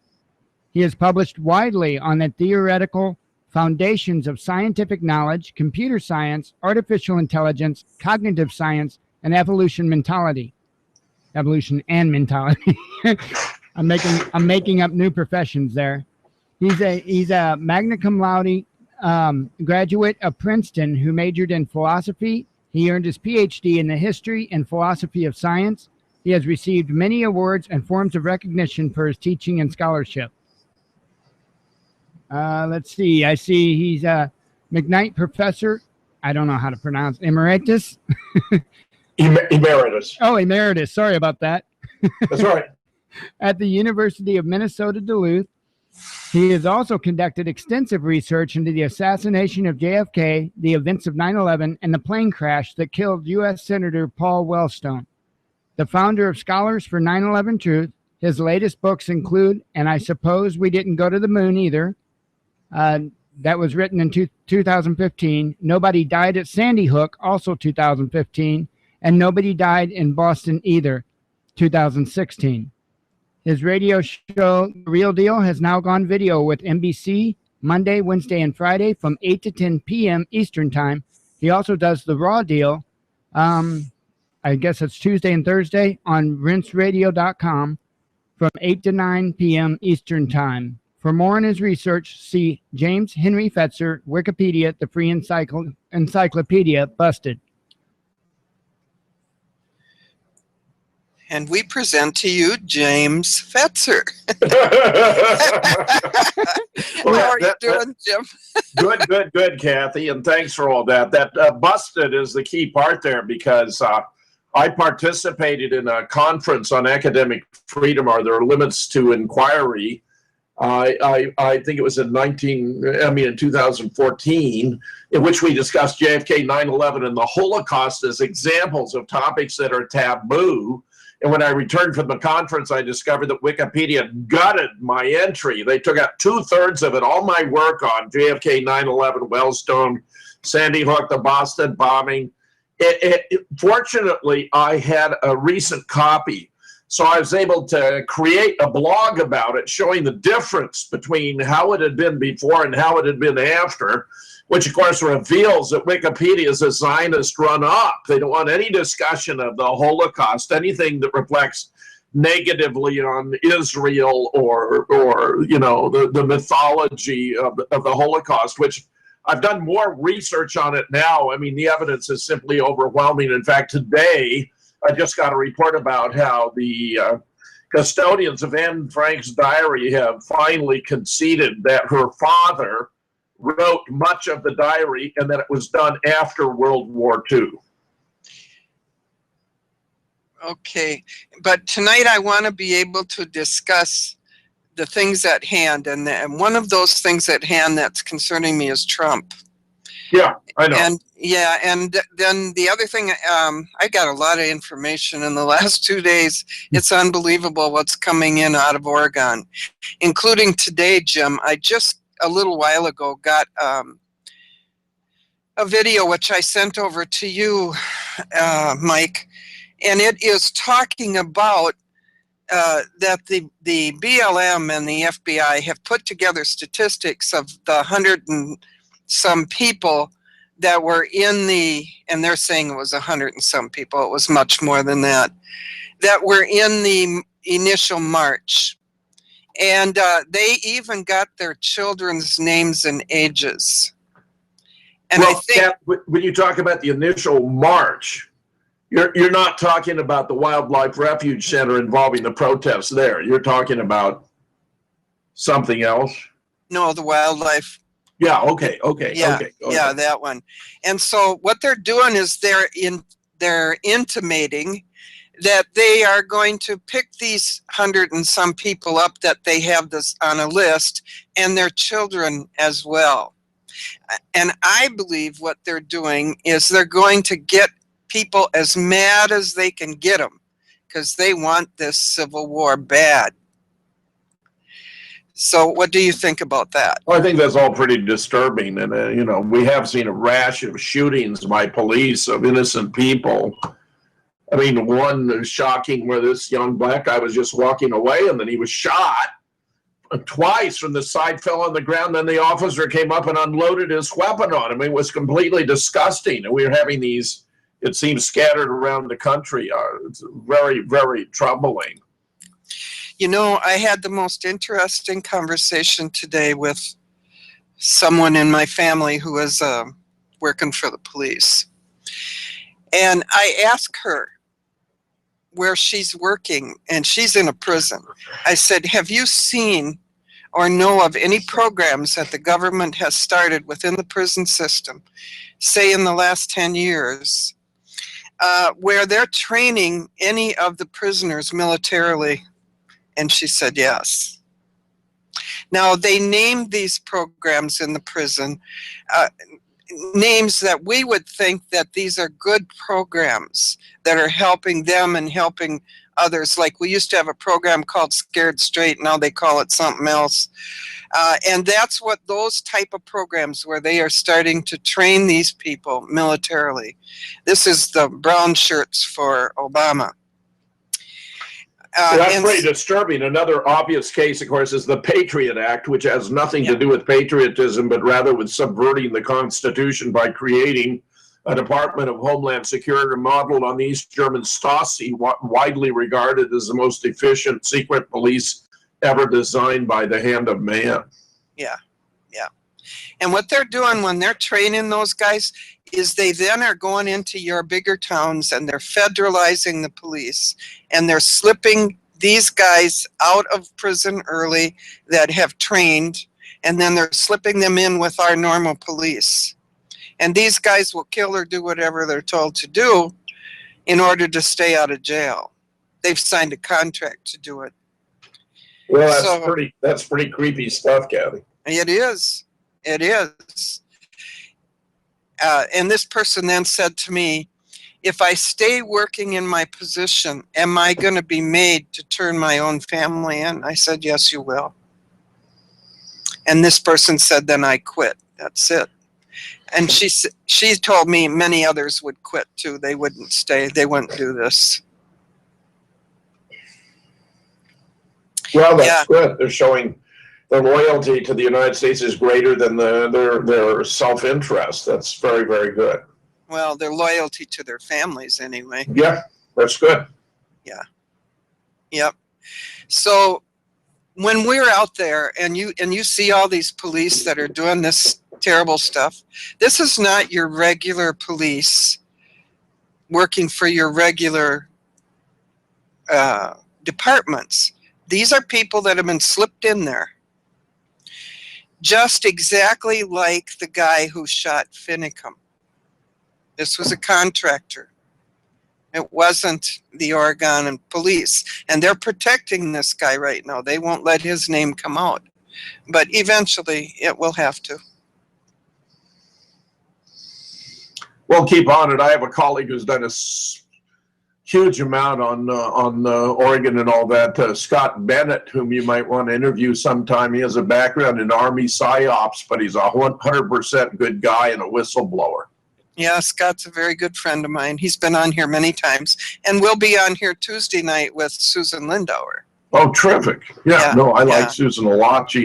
I invited her to speak at the Vancouver hearings held in 2012. It was wonderful to meet her, and yeah, we've done a number of shows together. Yeah, yeah. The one I'm trying to get on right now is Chip Tatum. It's so hard to get a hold of, though. I have a terrible time getting a hold of him. Well, I might be able to help you. Give me a contact, and I'll get it to Chip and ask him to contact you. I will do that. So anyway, I am staying on this Oregon thing until my eyeballs are popping out lately. I have never seen so much information coming out all at one time, which is a good sign to me that people are paying attention anyway. They haven't forgotten.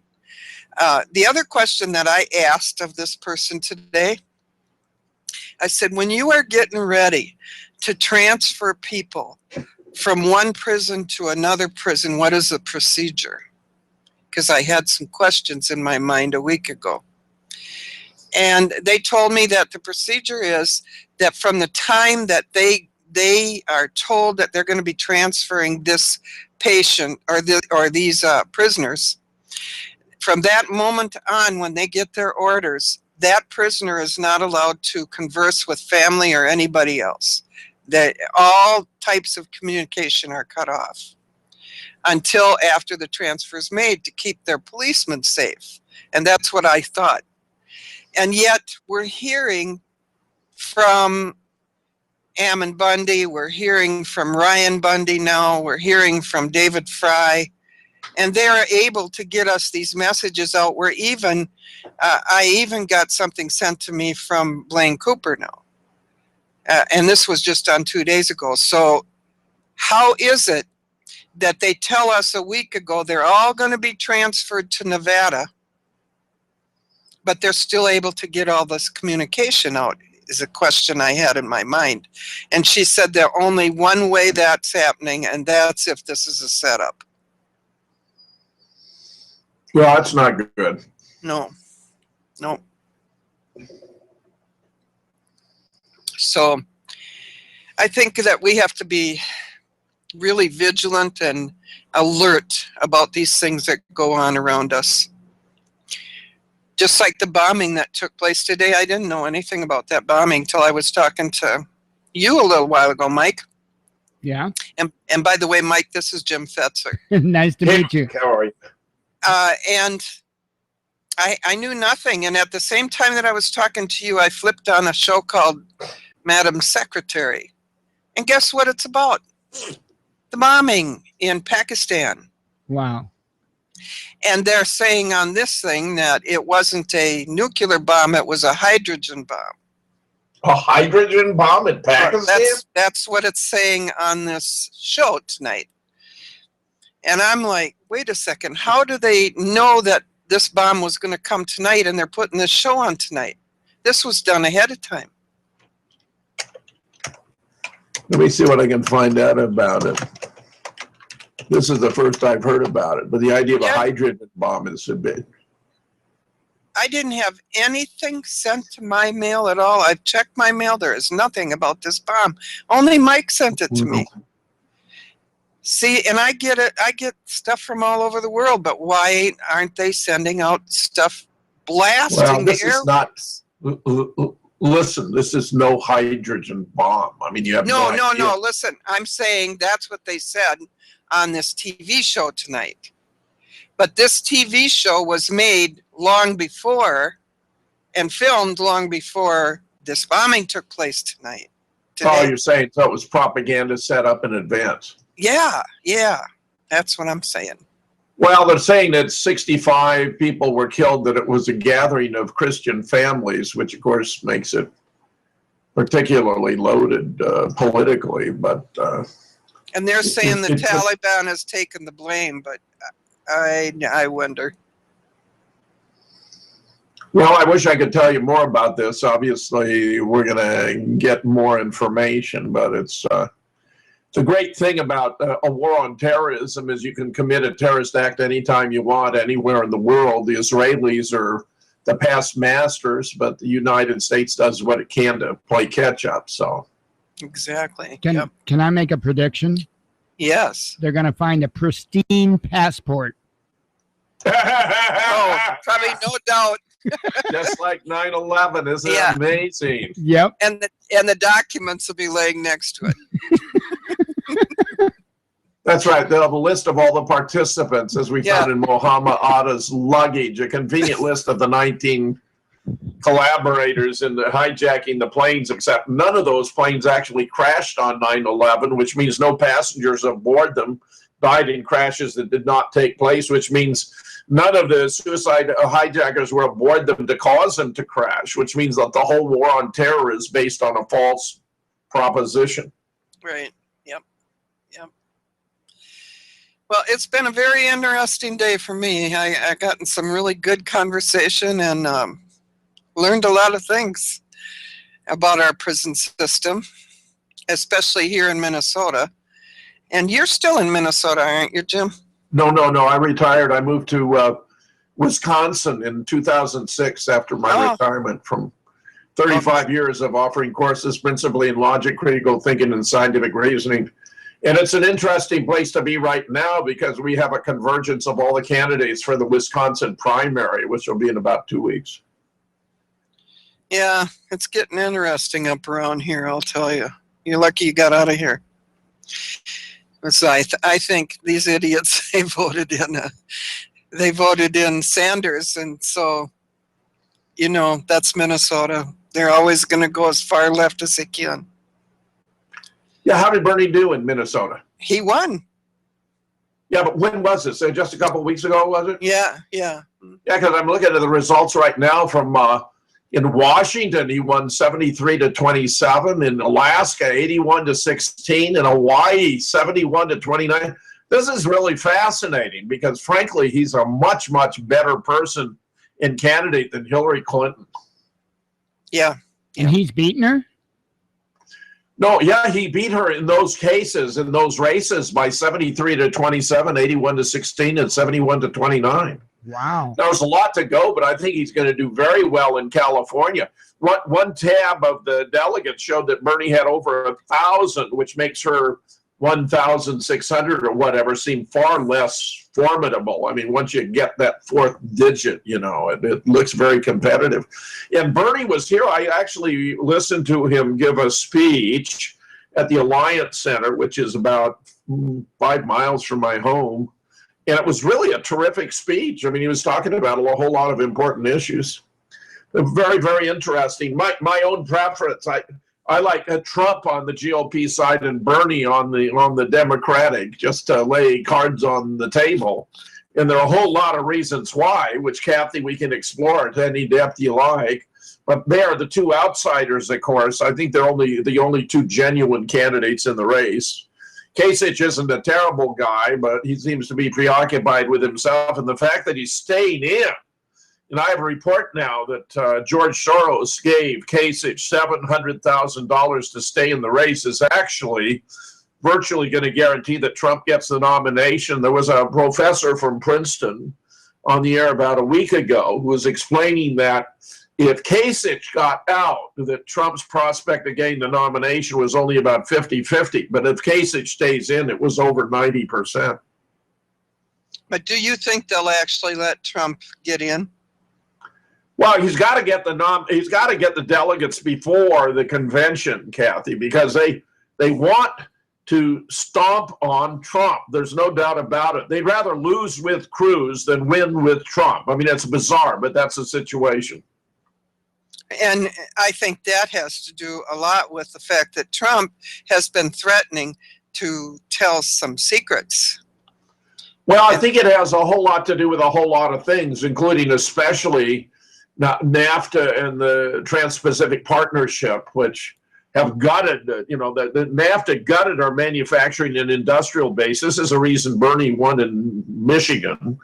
And it's a very, very important issue because the Trans-Pacific Partnership would be the end of the sovereignty of the United States. It creates a super panel of corporate lawyers that have the right to override any statute of law or law of any of the participating nations, and there are 14, including the United States. And that includes the Constitution of the United States. So that if the TPP comes in, forget it. We no longer have any sovereignty. It's all been sold out, which is why Obama, I think, has been so quiet about sending down a trade representative to sign for the United States in New Zealand with no fanfare. And where it looks as though Mitch McConnell is planning that if, depending who wins, But either way, since Trump is opposed to it, Hillary claims she's opposed to it, but in fact, she's previously referred to it as the gold standard of trade agreements. And I'll explain why that's catastrophic. She's completely wrong. But that Mitch McConnell is thinking of trying to pass it during the lame duck session between the election and the inauguration of the new president at the end of the year. Oh, brother. I don't know. I just wish that I wish there was a way that the United States people could just rise up, walk down to D.C. and say, get out. You're fired. Well, I think all the support for Trump and Hillary, Kathy, is an expression of that attitude, really. Fed up with the status quo, fed up with the powers that be, fed up with business as usual, fed up with the lobbyists, fed up with the corporations and the politicians they buy and sell. I mean, this NAFTA, this TPP thing is actually completely horrendous. Yeah. For example, it won't allow the labeling of genetically modified food, and we know that Monsanto has this genetically modified corn to which they've added an insecticide gene, so they get a bigger yield out of a field when they harvest. But when it's been fed to laboratory rats, it turns them sterile within 6 months. Well, that's going to happen to human beings, too, who consume Monsanto's GMO corn.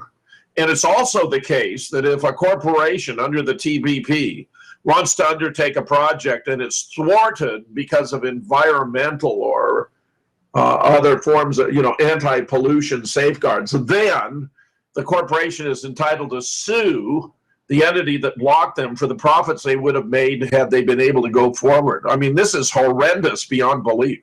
Yeah, yeah. I tell you, I've dug into some stuff. I can't even believe that we, the people, have let this stuff go on. But I think a lot of it is that we can't even believe they could be so evil, so we just turn it off. We can't think that way. We just can't get your minds to go into that evil crap. Well, I've had tremendous emotional resistance to the research I published, and nobody died at Sandy Hook. I mean, here 13 current or retired professors with PhDs, 6 of them, current or retired professors with PhDs, and 7 other experts about Sandy Hook. We established the school was closed by 2008. There were no students there, and therefore no one for Adam Lanza to have shot. That it was a 2-day FEMA drill with a rehearsal on the 13th, going live on the 14th, which explains why on the 13th we had all these events. When you sort it all out, you realize what was going on. You had a sign, a portable sign, everyone must check in. We actually even have the FEMA manual, Kathy. I published it as an appendix, and it says right in the manual, everyone must check in. You had porta potties in place already, and boxes of pizza cartons and bottled water at the firehouse. Well, standard for a FEMA drill that you have refreshments and restrooms. People were there with name tags on lanyards, color-coded. Well, that's standard FEMA. Those color codes designate the level of your participation. Parents bringing children to the scene. Can you imagine a parent bringing a child to the scene of an actual child shooting massacre? I mean, it's absurd. In fact, there were many of the participants, Kathy, were so confused about the dates that they actually went ahead and put up donation websites on the 13th, the day before the event. And Adam Lanza's date of death was initially recorded in the Social Security Death Index as having occurred on the 13th, making his feat in shooting 20 children and 6 adults the following day all the more remarkable. Yeah. Is Wolfgang still working on this? He is. Yes, Wolfgang has been pursuing his FOIA requests because the state of Connecticut was violating the law by not responding to them. He got an attorney. They've held hearings in Connecticut. He got Patricia LaLorda, who is the first selectman of Newtown, that's equivalent to the mayor of the community, to admit under oath that that sign, everyone must check in, had been placed there by Homeland Security, further confirming this was a FEMA drill. He also obtained the sworn testimony of a fellow who was maintaining the security system at the school that it had not been upgraded since 2007, which is consistent with our finding that the school had been closed by 2008. It was in terrible condition. It was loaded with asbestos and other biohazards. It had been severely damaged from hurricanes. There were weeds, cracks in the wall, mold, all kinds. It was full of junk. They were using it for storage, which many teachers have observed is what they do with an abandoned school. It was not Americans for Disability Act requirements compatible for either Connecticut or the federal government, which I believe was the issue that led them to abandon the school. It would have been expensive to upgrade it, so they just let it go. Yeah, yeah. And I know when Ḥaubig was in the courts, Wolfgang, I did all that. I got all of that videotaped in there, and I believe it was Professor Doom that was working with him then.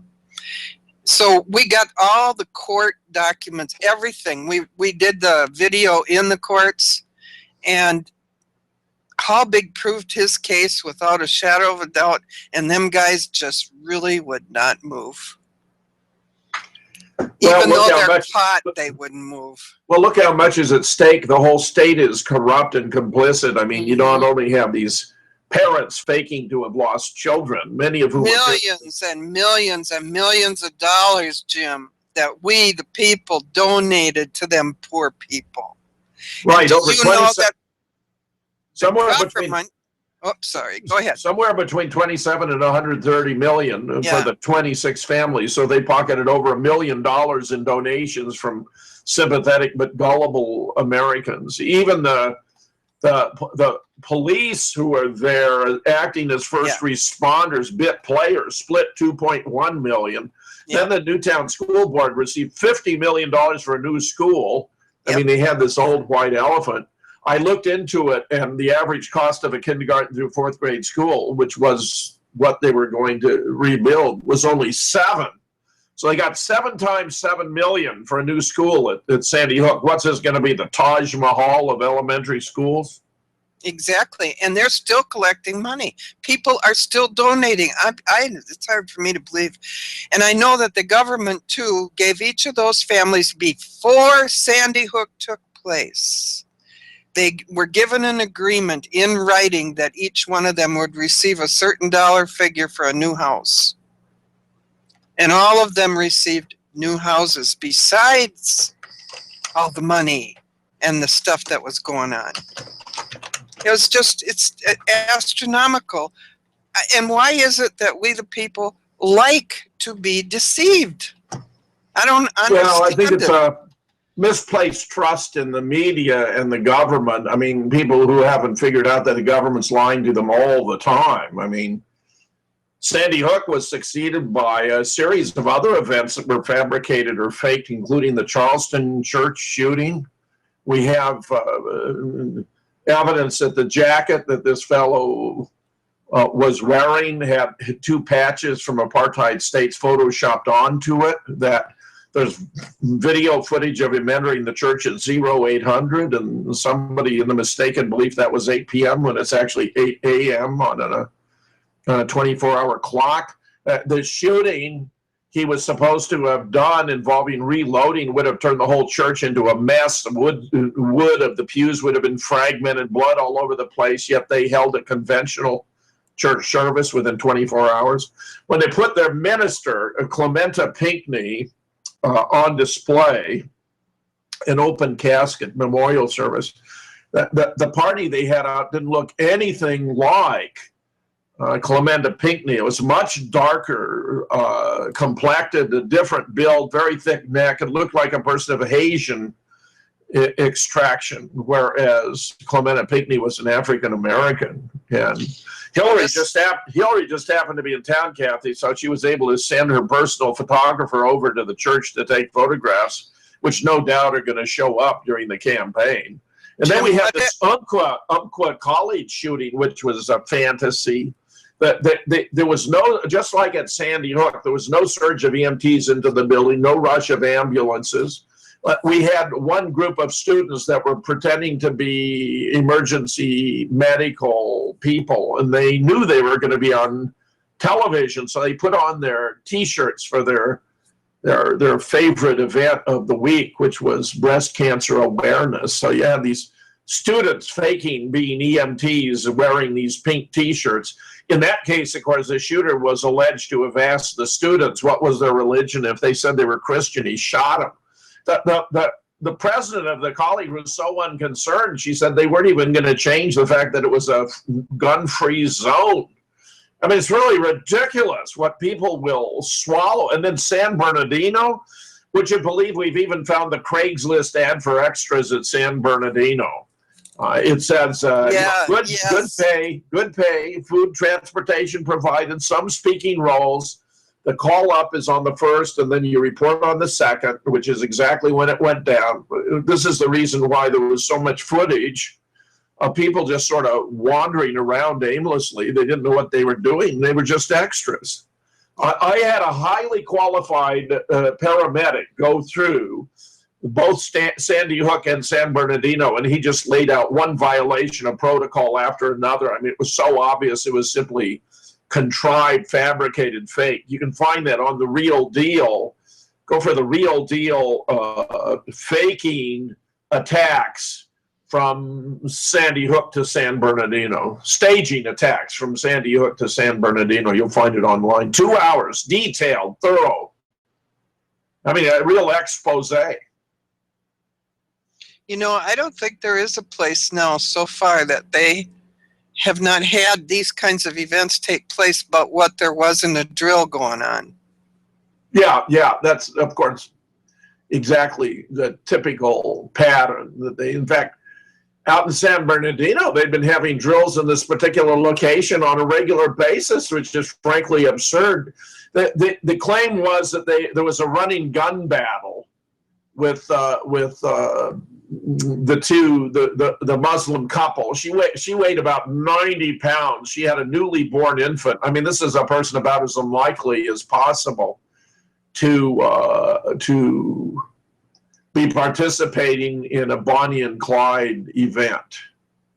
So, you know, I mean, it's just ridiculous. Yeah. And they even, it appears that the vehicle they were in was under remote control, that it was a police vehicle, that they drove it out there, and then they shot up only the windows. And they had to shoot out the driver's side window, which makes the whole story that they were in a running gun battle ridiculous, because you can't be conducting a running gun battle from inside a vehicle if the window is down. It is not down, and they had to shoot it out.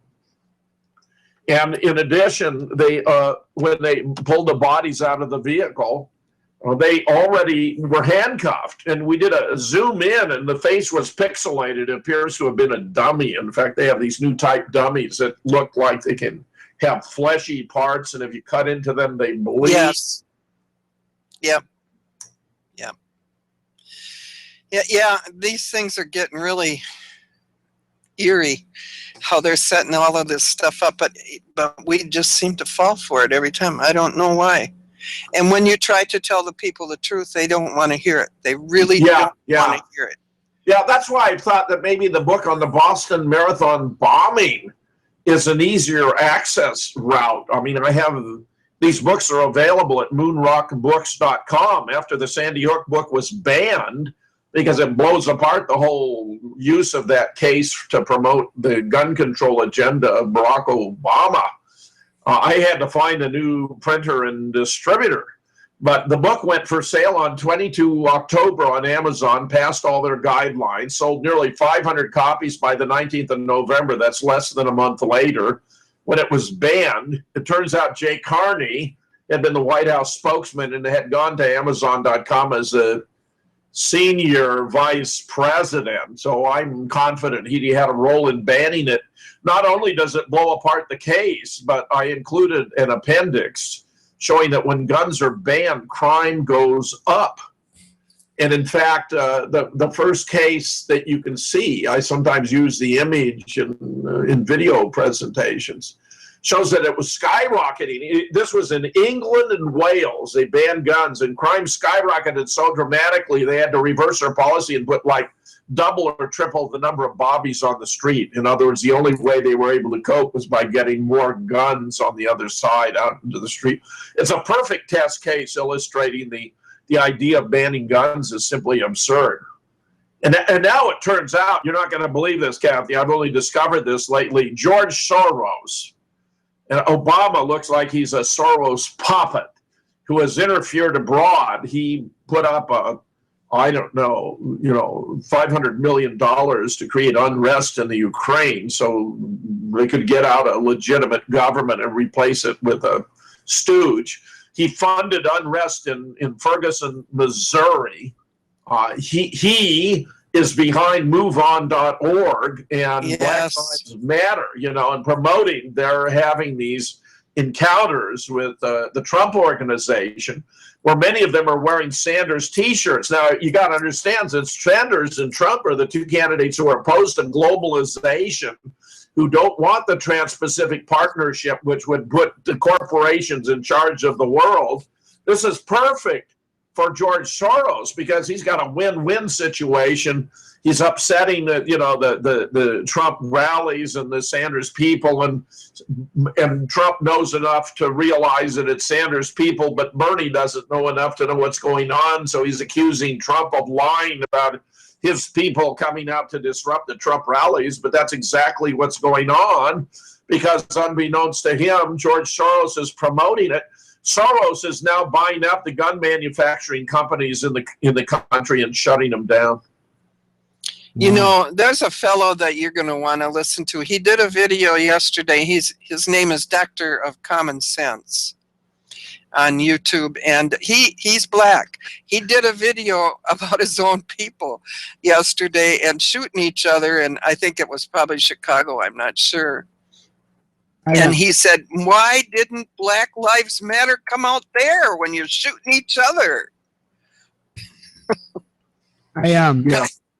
So you're the one that got the book banned?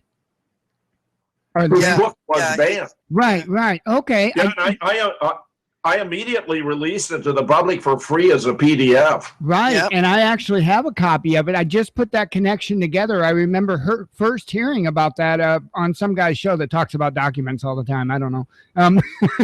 I always joke about Alex Jones, but yeah, that's amazing. Okay, I just made that connection. Sorry.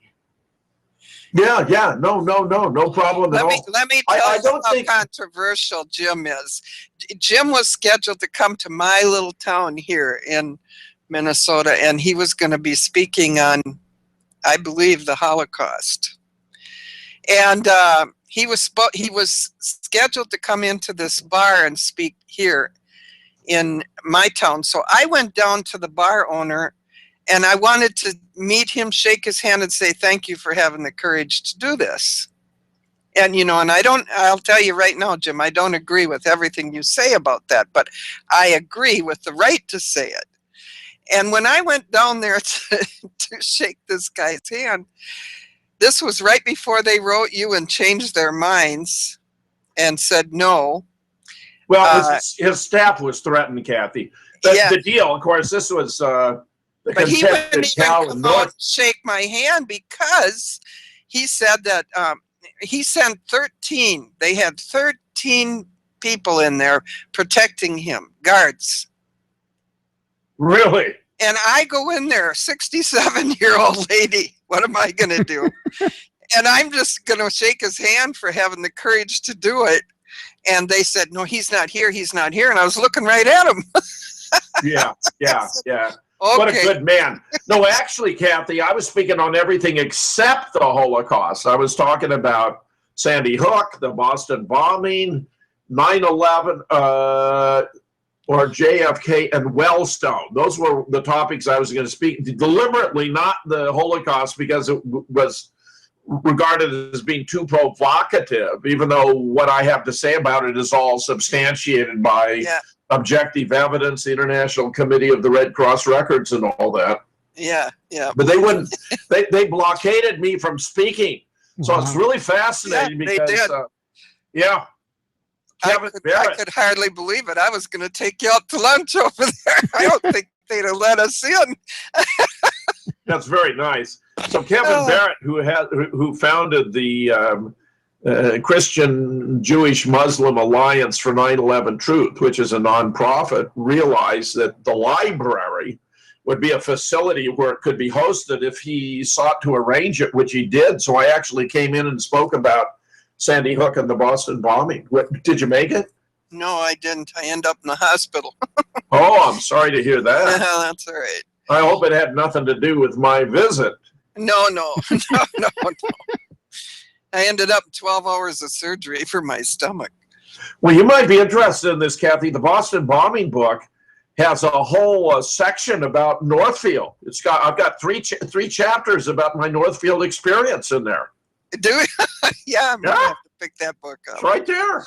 Yeah, it was very interesting to me. I could not believe that this is a two-college town. Yeah. And it's a small town.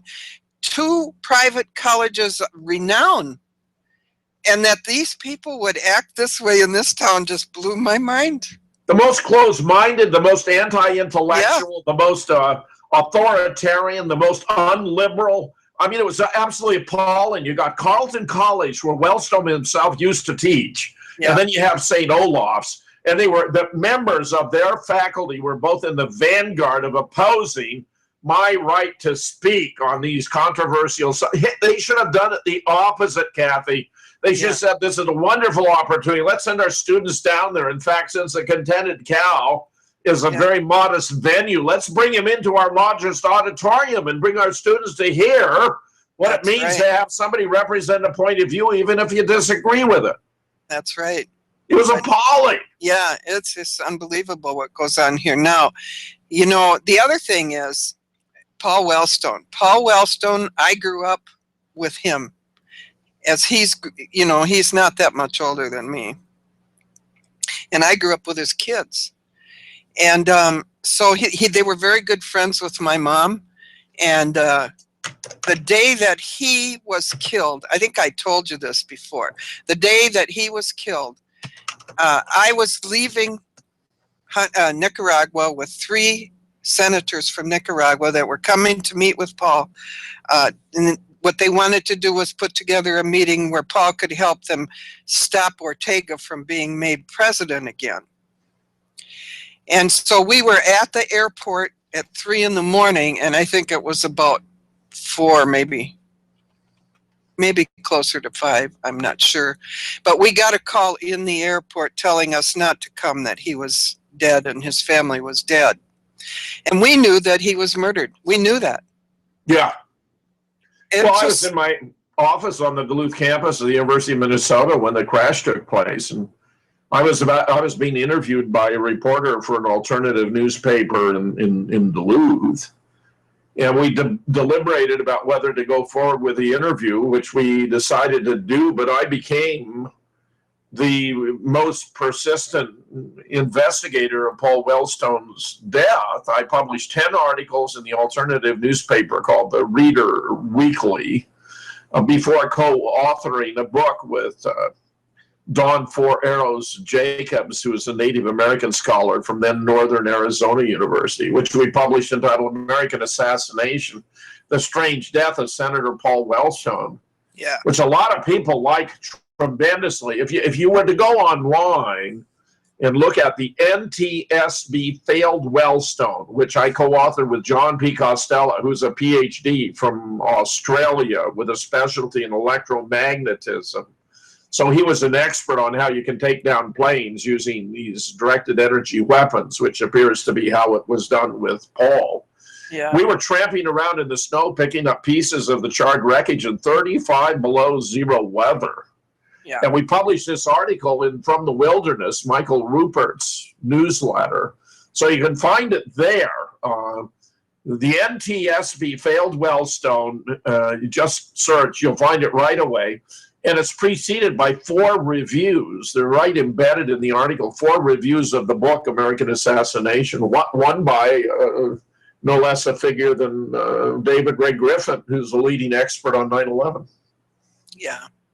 Now, talking about assassinations, do you honestly think that Trump will be allowed to become president? Well, several have speculated that they would never let it happen, that they'd take him out before he could be sworn in. And I can't say that won't happen. I will say Trump's taking a lot of security measures here. He's nobody's fool. He knows the risks he's running. And it's one of many reasons why I admire him. I think he actually is interested in advancing the interests of the American people, which nobody else, certainly not Hillary Clinton. I mean, she actually is a globalist.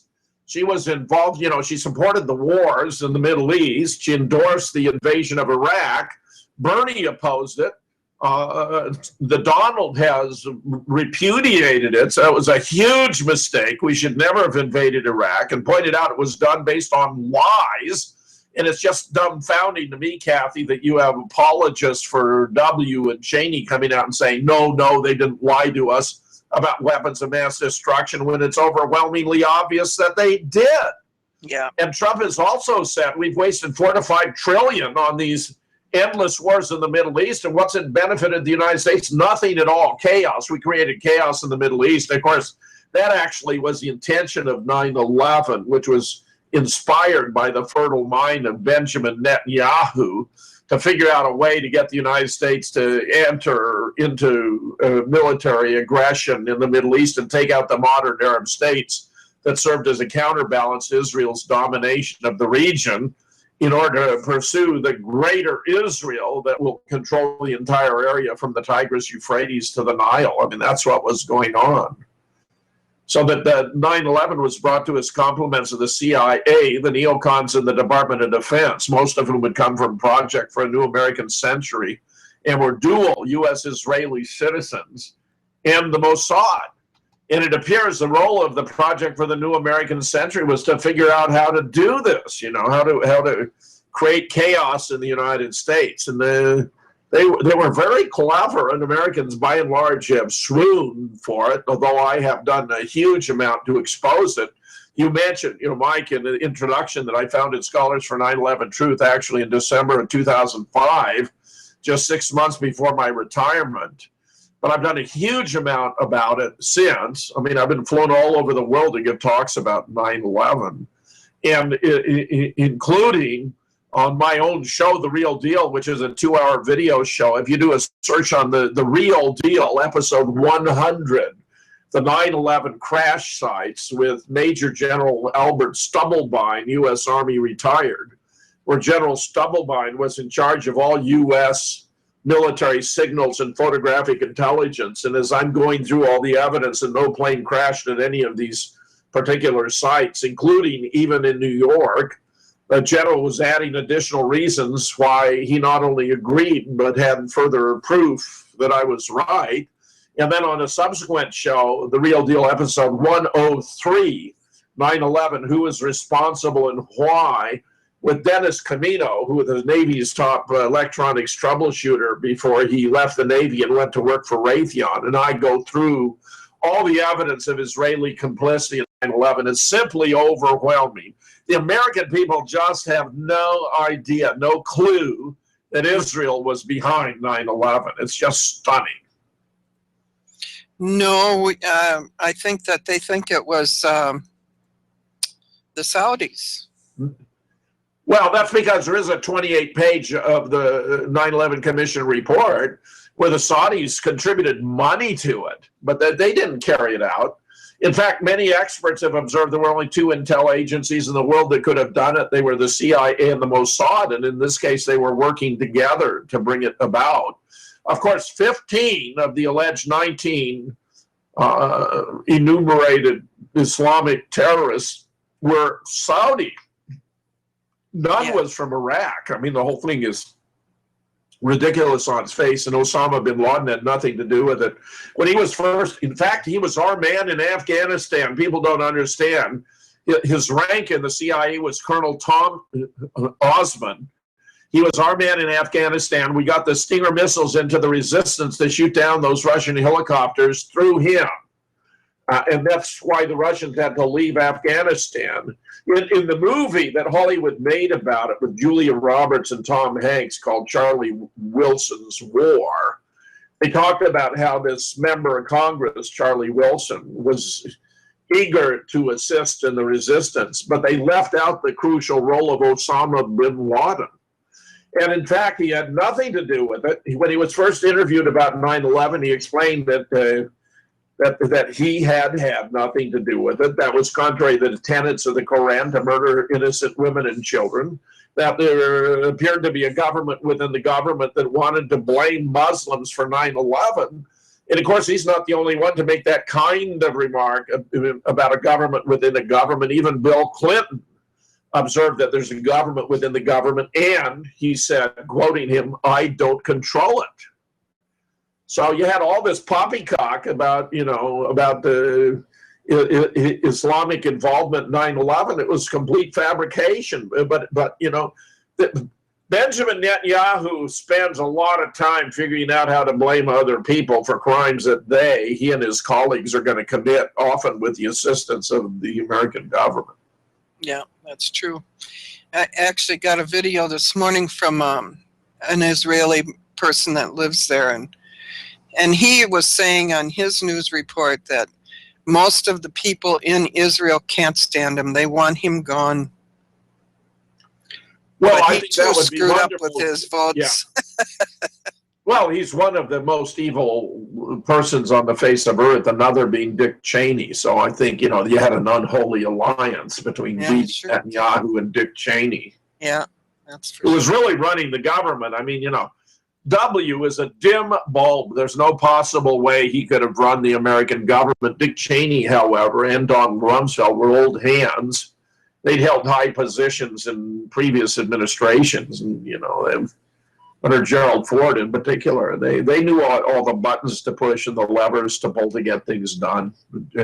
Cheney even created his own intelligence team B because he wasn't happy with what the CIA was reporting about Iraq. To wit, that Saddam Hussein was a secular leader and not tied in with Al-Qaeda. In fact, because Al-Qaeda wanted to establish a theocratic regime, Saddam was actually engaged in tracking down and killing members of Al-Qaeda. Susan Lindauer, as you may well know, was the liaison between the CIA and Saddam Hussein, and reported how Saddam was so eager to avoid war with the United States that he offered to buy 1 million cars a year for the next 10 years. And he added, as Susan was leaving, and if that's not enough, make it 20. Now imagine if instead of squandering $4 to $5 trillion in the Middle East, we'd simply accepted Saddam's offer to buy 1 million cars a year for the next 20 years. Automobile manufacturing, unlike military weapons procurement, has a vast multiplier effect because it involves many other industries: leather for upholstery, stereos, electronics, brakes, brake linings, tires, rubber, and all that. So it would have been a huge boon to the American economy if we'd done that. But Bush and Cheney, in their greed, their desire to enrich Halliburton by getting into Iraq to steal its oil, of course, would have nothing to do with a rational proposal from Saddam Hussein that would have been of immense benefit to the American people and given our economy a boost unlike any we have seen in the last 20 or 30 years. Yeah, that's for sure. Wow, that's amazing. And I still run into people that don't buy that 9/11 was anything inside or nefarious. And it's just like the thing that astonishes me most is how 3 buildings fell in their own footprint. That's not even possible. Not even right. How can 2 planes take out 3 buildings? And it's ridiculous. Those buildings were designed to withstand the hits of even the then largest passenger jets, which were Boeing 707s at the time. But they found that no real plane could actually enter the buildings. Their steel and concrete intricate lattice structure precluded it. Illustrate, for example, by Flight 175, which is supposed to have hit the South Tower. We've done a frame-by-frame analysis of 2 of the videos, and you find that the plane disappears its entire length into the building, and the same number of frames it passes its entire length in air, which means there's no diminution in its velocity as it enters this massive building, where it's intersecting 8 different floors, each of which consists of a steel truss connected at one end to the core columns, at the other to the external steel support columns, which are rather massive and imposing on their own, and filled with 4 to 8 inches of concrete. The variance being the trusses had V grooves that were 4 inches deep. So in some areas it would be 4 inches deep, in other 8. And it's intersecting with 8 of these. Now, the buildings were 208 feet on a side, which means that each of those floors represented an acre of concrete on a steel truss. There's no way any real airplane could have entered the building. It would have crumpled external to the building. Its wings, tail, body, seats, luggage fallen to the ground. Some of the engines could have entered. But would you believe, I mean, to try to fabricate and fake evidence, they actually planted an engine at Church and Murray that was supposed to be from Flight 175. Where Jack White, who was a legendary photo and film analyst with whom I collaborated on JFK, discovered Fox News footage where you have 4 or 5 agents in FBI vests unloading something heavy from a white van. And they just set it on the sidewalk beneath a steel scaffolding. There's no damage to the sidewalk. Anything that massive hitting a sidewalk at high speed would have done tremendous damage. And it turns out to be that it's an antiquated engine from an earlier generation of 767s. It's not even from the current level of jets. So, I mean, you know, it's a ridiculous charade. They even left behind a dolly that they used to help move it. Wow. And I know that I used to do ultralight aviation, and I have thousands of hours literally in a flight simulator. And I know for a fact that the plane that hit the Pentagon, there is no way structurally that plane could have made the turn, the bank that they claim that it did. Yeah, you're absolutely right about that. But then no plane hit the Pentagon either. In fact, the official trajectory of a Boeing 757 in this instance, barely skimming the ground at over 500 miles an hour and taking out a series of lampposts en route to impacting with the building on an acute northeast trajectory, is simply absurd. I had an aeronautical engineer publish an article with me. I mean, I invited him to compose and explain how the phenomenon known as downdraft or ground effect would have precluded that plane at that speed getting anywhere near the ground. It couldn't have got closer than 60 or even 80 feet to the ground because of that aeronautical effect, where 80 feet is higher than the Pentagon is tall. And if you had a plane traveling 500 miles an hour impacting with stationary lampposts, the effects would have been the same if the plane had been stationary. Hit my lamppost traveling over 500 miles an hour. They would have ripped the wing open. The fuel stored in the wing would have mixed with oxygen, burst into flame. The plane would have cartwheeled across the lawn. It would have been a huge mess. Yep. But it's my favorite photograph from the Pentagon shows. Here we have the 2 civilian lime green fire trucks extinguishing very modest fires. You see a huge expanse of the lawn. It's perfectly clear, green, unblemished.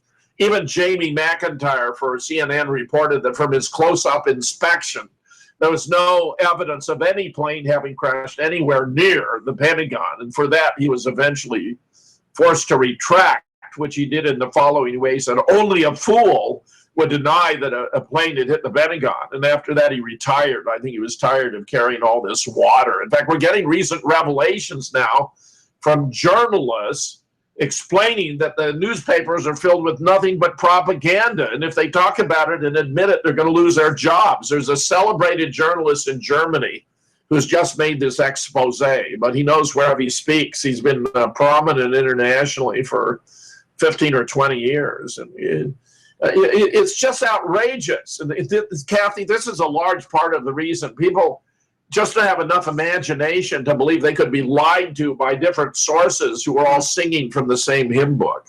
Yeah, see, that's what I think, that it's so evil and so far out there that we can't get our minds to go there. And so it's better to just ignore it, and that's what they're doing. But eventually, things like Oregon happen, and then they go, whoops. And now, then Kathy, anyone in Northfield who wants to understand what happened there, I mean, I published 3 3 articles about Northfield that are in the book, the Boston book. So they want to track down, and nobody died in Boston either, at moonrockbooks.com and read about their own community. It's really fascinating. Well, here's the thing that caught my eye the other day. This deal that just happened in Brussels. Yeah. If you look at the guy on the left of the two they took the first 2 photos of, saying that they were involved in that bombing, if you put a beard on the one, you got yourself the same guy who was in Boston. Well, this is very intriguing. I'd have to look to make sure I know what photograph you're talking about, but there are lots of indication of the staging of the Brussels bombing. They were using closed-circuit television footage from a previous bombing in 2011 in Minsk in Russia. So they were running that as though it were current about Brussels. You had a lot of smoke there, but you had people who were feigning to have injuries, you know, who seemed to have makeup, even including this European basketball player.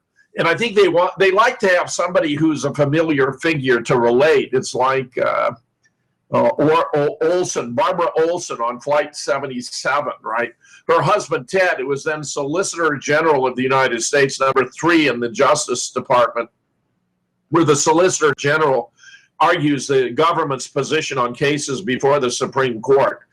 He gave 3 different versions of his phone calls from his wife, Barbara, who's alleged he claims to have called him twice. First, he said it was with a cell phone, but it turns out that cell phones won't work at the altitudes and speeds we're talking about. Then later he said it was an air phone, but she would have had to use her credit card to do that. All the passengers, she was telling him, had been rushed to the back of the plane, where if you put that much mass accumulated at the back of the plane, it's going to affect the aerodynamics and the plane's going to lose its stability. But more importantly, it turned out Boeing didn't have any operating airphones in Boeing 757s in 2001. And in fact, the FBI would eventually acknowledge that there was no phone call between Barbara Olson and her husband, Ted. Yeah. But you know, the other thing with this Brussels deal, you had 2 brothers in the Boston bombing, and you have 2 brothers in the Brussels. Right. I know. They're liking to play on this theme. Yeah. Now, let me tell you some things about the Boston bombing, and you begin to appreciate the absurdity of all this. We have footage where you can hear the police in the background on bullhorns calling out, "This is a drill. This is a drill." We have tweets from the Boston Globe, a once reputable newspaper. I mean, see the film Spotlight for what the Boston Globe used to be, publishing tweets saying that a demonstration bomb is going to be set off during the marathon for the benefit of bomb squad activities. Another tweet saying one will be set off in 1 minute opposite the library. And lo and behold, 1 minute later, one of these is set off opposite the Boston Public Library. Yeah, yeah. Now, I'm a former artillery officer in the Marine Corps, Kathy, and those were puff bombs. There was nothing to them. There wasn't enough explosive power to injure anyone. And if you look through the smoke, you see there are bodies on the ground, and they are missing body parts, but there is no blood. Now, as Lorraine Day, who was for 25 years the head of trauma surgery at San Francisco General Hospital, observed, that's a physiological impossibility. That's right. You can't have limbs blown off and there be no blood. The blood only started showing up later, and it was fake blood, Hollywood blood. It had a kind of an orangish red tint to it, and it never changes color. Whereas real blood deoxygenates and turns dark red. This is fake blood. Not only that, but Nathan Folks, who's a Hollywood producer director, who was even interviewed by Russia Today, has identified one of the key players, a tall guy in a cowboy hat, whose name is Carlos Arredondo, as an actor he'd cast in one of his own films, and was the first to suggest to me that the smoke hadn't even come from the bombs, but from a smoke machine. And would you believe we discovered a photograph of the smoke machine, which I put on the back cover of the book, and nobody died in Boston either. I mean, it's that bad. So I subtitled the book, State-Sponsored Terrorism with Hollywood Special Effects. 40 pages, 350 photographs. You'll be completely blown away. Yeah, yeah. Not only that, but I engaged the interest of a retired professor of law who served as a prosecutor and as a defense attorney, showing him the evidence we'd amassed. And I asked him, what did he find most striking? And he said it concerned the backpacks. Now, just to give you a little background, the FBI report on the Boston bombing concluded that the 2 bombs that exploded were in black nylon backpacks. And in the indictment for Zokor, the younger brother, it states that the backpacks that exploded were black nylon backpacks. But they created photographs, images of the brothers at the marathon, and neither of them is wearing a black nylon backpack. No, the ones that were wearing the black nylon backpacks were the CIA agents that were in there. It was Kraft International, yeah, a private army. Yeah, you know, founded by Chris Kyle, you know, the American sniper about whom a film was made for killing like 150 Iraqis there, often from great distances. We're supposed to praise him for, you know, killing 150 innocent Iraqis who had nothing to do with 9/11. But where we were there because Dick Cheney wanted Halliburton to clean up on Iraqi oil. He also made sure Halliburton got a whole lot of contracts by privatizing much of the logistic support for the military, which is an obscenity. They would set up showers, for example, with a loose electrical connection so that a group of our enlisted and officers were electrocuted, Kathy, by the shoddy work of Halliburton. So what's the commanding officer going to do when it's not done right? Sue Halliburton in the middle of a war? This is why armies have to be self-contained. They have to have their own logistics and supplies. It all has to be under the control of the commanding general, so he can take whatever action is necessary at the time. I mean, this is a way of gutting the military strength of the United States to benefit private corporations. Dick Cheney, I give you the textbook example of a traitor to the United States. But just to go a step or two further, he observed that since the backpacks don't match, there wasn't even probable cause for an arrest, much less an indictment or a conviction at trial. Here's something else. Maret Saranova, who's the aunt of the 2 boys, told me that the images of them at the marathon had been photoshopped. And I said, hey, how can you tell? And she said, because Tamerlan, the older brother, is clean shaven, but that he actually had a beard. And I said to her, can you prove that? And she started sending me photographs of Tamerlan lying in bed with his cat. He's got a beard. A link to a workout at a gymnasium with his brother Zokor. He's got a beard. A friend of his called him after the bombing, relieved to find he'd been nowhere in the vicinity. They got together for dinner. He had a beard. In surveillance video of a convenience store where Zokor's inside and Tamerlan outside, he has a beard. He's arrested and stripped naked and put into a police vehicle. He has a beard. Even after his body is found, he's dead. He has a beard, Kathy. And here's something else the American people haven't figured out.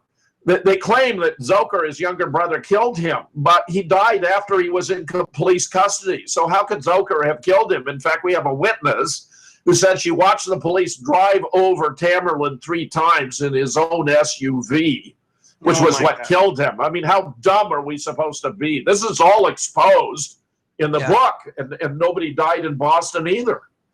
Meaning nobody died at the marathon. Tamerlan appears to have actually been killed. A friend of the brothers down in Florida was shot to death by an FBI agent.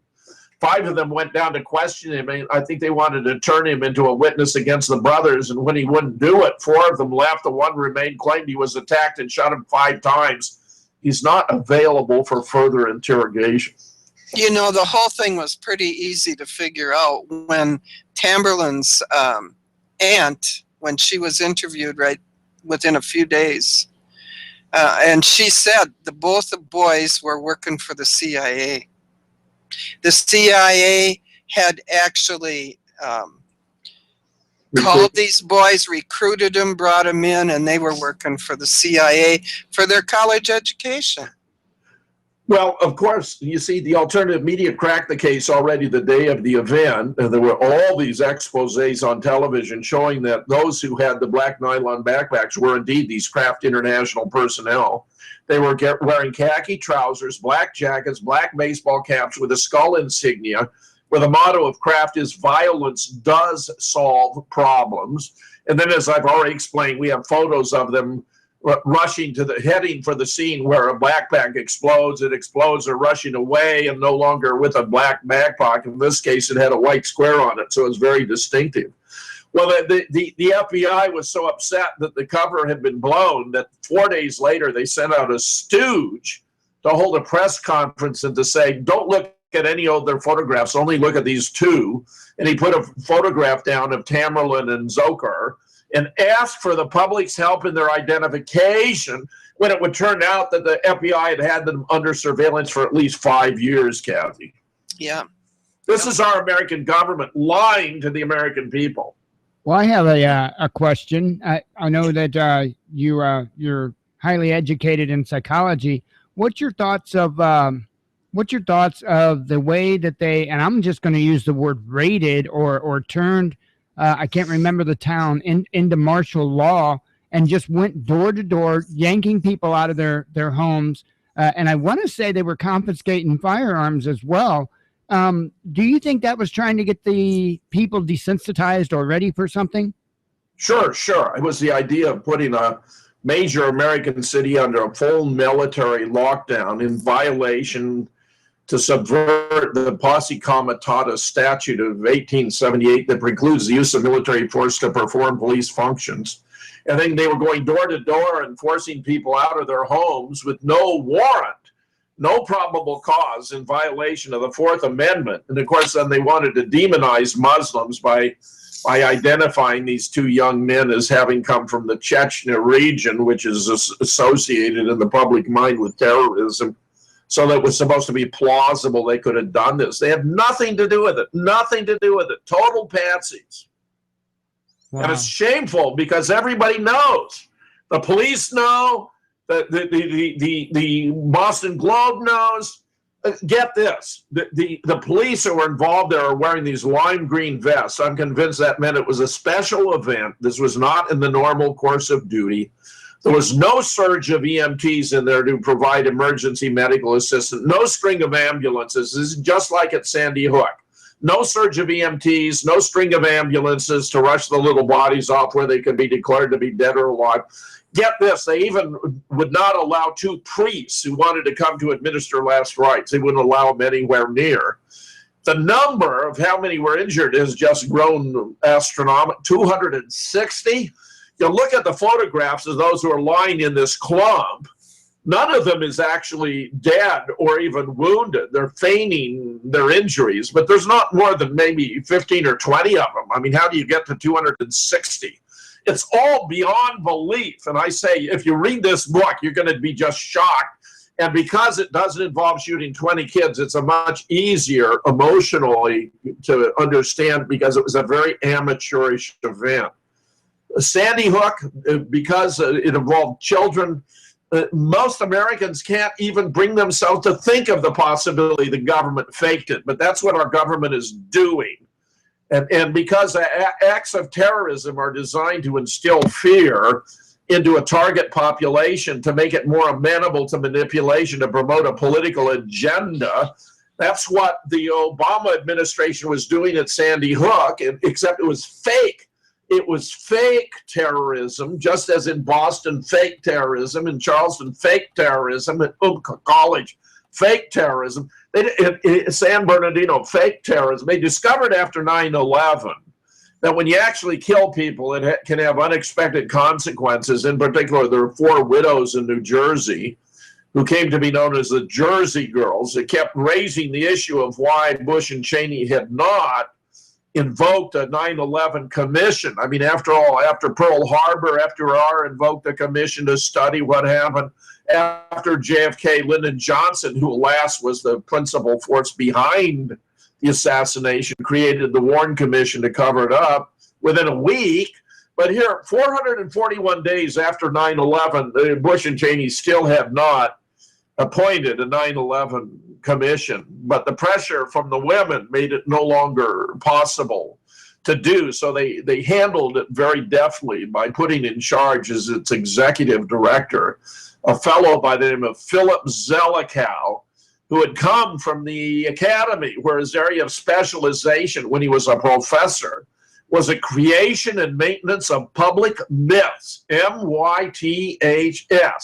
And that's what he gave us, a myth. In fact, he had an outline of the 9/11 Commission report completed a year before he shared it with any member of the staff. And I believe he was involved, therefore, in planning the events themselves. What a perfect guy to put in charge of the official investigation that's going to cover it up. And when Bush and Cheney eventually could no longer avoid testifying, they agreed to testify only on the ground that they could testify together, that they not testify under oath, and that no transcript be taken.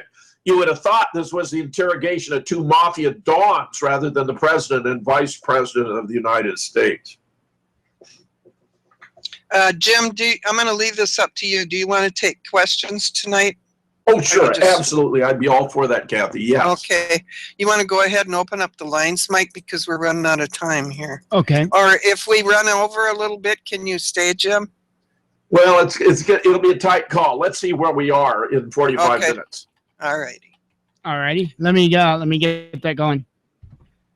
Okay, so we got to wait till he gets that phone number dialed in. And all this stuff is so shocking, Kathy. It is. And of course, you know, during the introduction, Mike mentioned the other book I published in the last 10 months, which is, and I suppose we didn't go to the moon either, which is really quite fascinating because I've got 100 pages, 4 chapters on the faking of the moon landing. Another 4 chapters on the death and replacement of Paul McCartney, which people just cannot believe. But if you can replace the most closely followed figure in the world and no one basically not catch on, you can replace anyone. 2 chapters on the first death of Saddam Hussein, 2 chapters on the second death of Osama bin Laden, because that raid in the compound was taking place 10 years after he died of his medical maladies and was buried in an unmarked grave in Afghanistan. And then 4 chapters about what we've been told about the end of World War II, vis-a-vis the Holocaust by 3 world-class experts, and then a chapter of my own summarizing the evidence. So that might also appeal to those who are willing to look at some of the most controversial issues of our time. I am a truth junkie, Kathy. I'm dedicated to the truth, the whole truth, and nothing but the truth. And when I retired in 2006, I decided to devote the rest of my life to exposing the chicanery, the fakery by the government in cases where it turned out that we'd been lied to. And it's just astounding how many instances there are. Yeah, I'll tell you how I got started in this. I've been awake for almost 35 years now and doing research. I worked with Bill Cooper.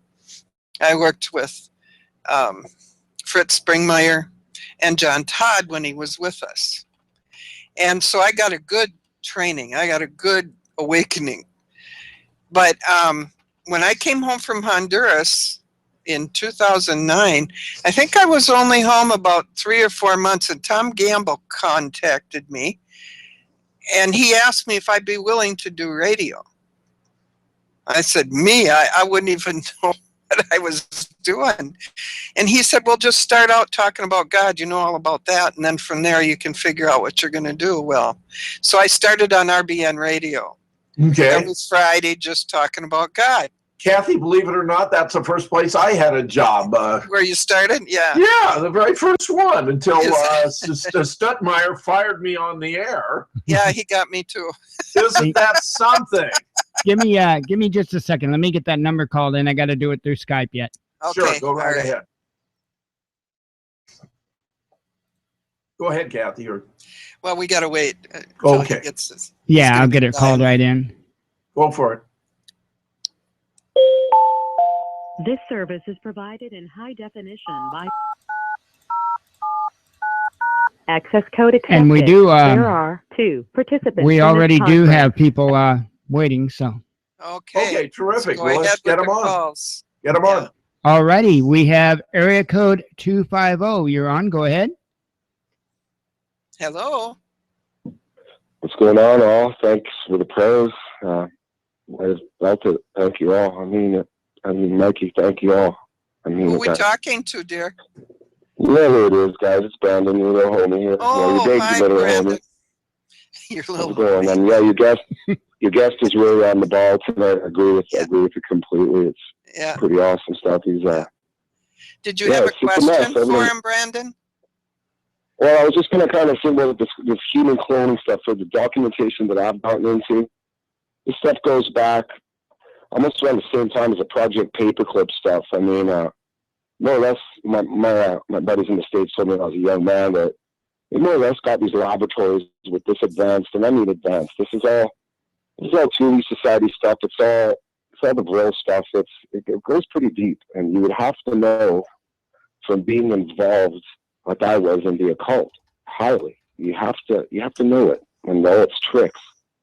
And this cloning stuff, guys, it goes back as long as fiber optics do.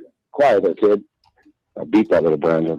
I guess I'm not Brandon, am I, guys? Well, I already told that the truth. That's what I tell. But yeah, I've gotten into a lot of stuff, and it's overwhelming, for most people. And Mike and your guest and Kathy, it's just like this chat room stuff. It's so counterproductive. We got to get to these serious issues as soon as possible. I mean, I'm fighting for my life, and I'll keep fighting. And I mean, I'm winning.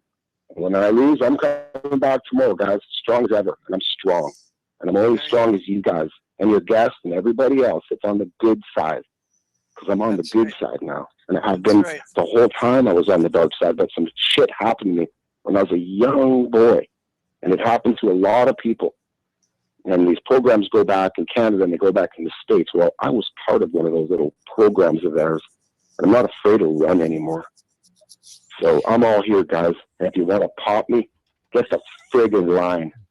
Because I'm all good. I feel safe. I feel great. Ready. And I'm a strong kid. And for all these non-believers in the chat and stuff, guys, when I go to my little rehab in a few days to go and get myself better from the scars of finding out this information and being torn apart by my fellow man, I'll be making a little video up there for y'all. And I don't know, guys, it's weird when you get this hate out of you, and I had a lot of it in me, and you start really learning about yourself and learning how people hate you. And then when you tell your story or you give your testimony, they hate you for it. It's like they want all the right, People hated Jesus too. Hey, I don't mind that, because I love being hated because I'm different, and I've always been different. But I'm kind of a famous dude here, but I'm just a normal guy now. And I guess like that old saying goes, when the well runs dry, say goodbye to your fair weather friends. Yeah. Not hurt me deeply, but that's life in general. My old lifestyle could have been like my other friends in this real estate game and all that crap. They're dead and gone too. And those guys never sniffed a bump in their life or even drank. And they're toast from the pharma, right? And from the stress of life. I mean, that game and chasing this money, guys. But they're so miles ahead of where we're at that no one even has an idea. And I'll tell you one thing, guys. If I gotta get down there and get myself a waiver to try to get in that country, because I got a pretty nasty criminal record, but I've been out of crap for 23 years. And it's like this month. So, I mean, I've had it all happen to me, lots. I try to get popped a lot. They try to do things to me a lot. And I'm a pretty strong guy, and I'm pretty smart. And I got a lot of allies. You just can't see them, guys. And you know what I'm talking about. And your guest, he's awesome. And I'll get off the phone. I have no question. I just wanted to say that with this cloning stuff, you guys, he's dead on it, okay? And you just got to really search this dark information. You don't want to get too much curiosity into it, because it can nail you real fast. Just pray first. That's all. Out. Just pray first. Exactly. Yeah. Thank you guys for the prayers, all of you. Okay. Yep. You're God welcome. Bless you. Okay. Is there another caller? Yes, there is. Okay, bring him on. All righty. Area code 541. You're on the air. Go ahead. Hi. I heard someone say yes, there is, and I don't want to cut line there. I think someone else is before me. No, go ahead. No, it's you. You're up. Oh, hey. Yeah, I just called in, and you guys were talking about false flags. That was kind of the topic that I heard. I just kind of stepped in at the last. Yes. Brandon was into something else. Just go ahead. What do you got? Well, the whole Brussels thing, I think everything that we've interpreted from our reality is always from a source that can't be vetted, whether it's the census or whether it's the news. And the only way to vet sources is to go physically and, you know, either start doing a census or start checking with the people in Brussels as to what happened, whether it's 9/11 or it's the Gulf of Tonkin or World War II. Minister of Science, who's a member of the ÜKIP party, said that these attacks, these terrorist attacks, will stop when the EU ceases to boycott Israeli products. That's very suggestive. Well, and again, and that's the hard part is taking any information we get that we can't personally vet as the truth, and sure. that puts us in a dilemma. Sure, that's the point. You got to put all the pieces together to try to figure out what's going on. You can't ever do it with certainty, but you can do it with a high probability. For example, the Brussels Parliament is the next to consider Palestinian statehood. France had become a very teeming cauldron with support for the Palestinian people before Charlie Hebdo and the Paris attack. Japan had just voted to support Palestinian statehood before the catastrophe at Fukushima, which many of us believe was the Israeli retaliation using a Sputnik's missile. I mean, these people are very severe and heavy-handed on those with whom they disagree. If you cross the Israelis, you're likely to pay a price. If you cross Zionists, you're like, please make that distinction, please. Well, yeah, and that's because we'll get into that. We'll get into that dilemma of like, it's the Jews. The Jews are doing everything. It's like, of course not. It's not. It's not that. We had a war in here last week, Jim. I got to make that distinction. No. I make the distinction all the time. It's just a question of, you know, the occasion. I use the term Zionist preferably. The point being that criticism of the actions of the government of Israel or its policies, in particular regarding the Palestinians, are not a form of anti-Semitism. I mean, that's perfectly legitimate criticism. Anti-Semitism involves discounting the worth of an individual or the value of their opinions because of their religious orientation or ethnic heritage, and then that's not at stake here. These are the Mossad has become the most practiced at false flag attacks in the world. We could go through that in great detail, but there's no question that no one in the world who's familiar with intel ops would argue about it. Yeah, no, I agree. And you know, thank you. Along those lines too, as well, regardless of our own individual religious affiliation, we still have to have some sort of moral code as human beings to way we treat each other, because those things will differ. And that's the hard angle on going into that, because you can get labeled so easily as understanding. Mm-hmm. The most basic principle of morality is to always treat other persons with respect and never merely as means. The classic case is kidnapping, murder, robbery, rape, using other people as means. That is the core of immorality. When you treat people fairly, with compassion, charity, kindness, that's treating them with respect. That's moral behavior. Yeah, and that's where we always get caught in that trap. It's like a sticky fly trap where we can say all Muslims are out to bomb our children, you know, or all Christians are out to take over our country and convert us to Christianity, or all, you know, we agree. We agree simple-minded generalizations and stereotypes are objectionable. They're a form of fallacy, so we agree with you. Yeah. And that's the only angle that I look at it as opposed to, I look at action as opposed to words. If you say you're going to do something, that's secondary to what I'm seeing you do, you know?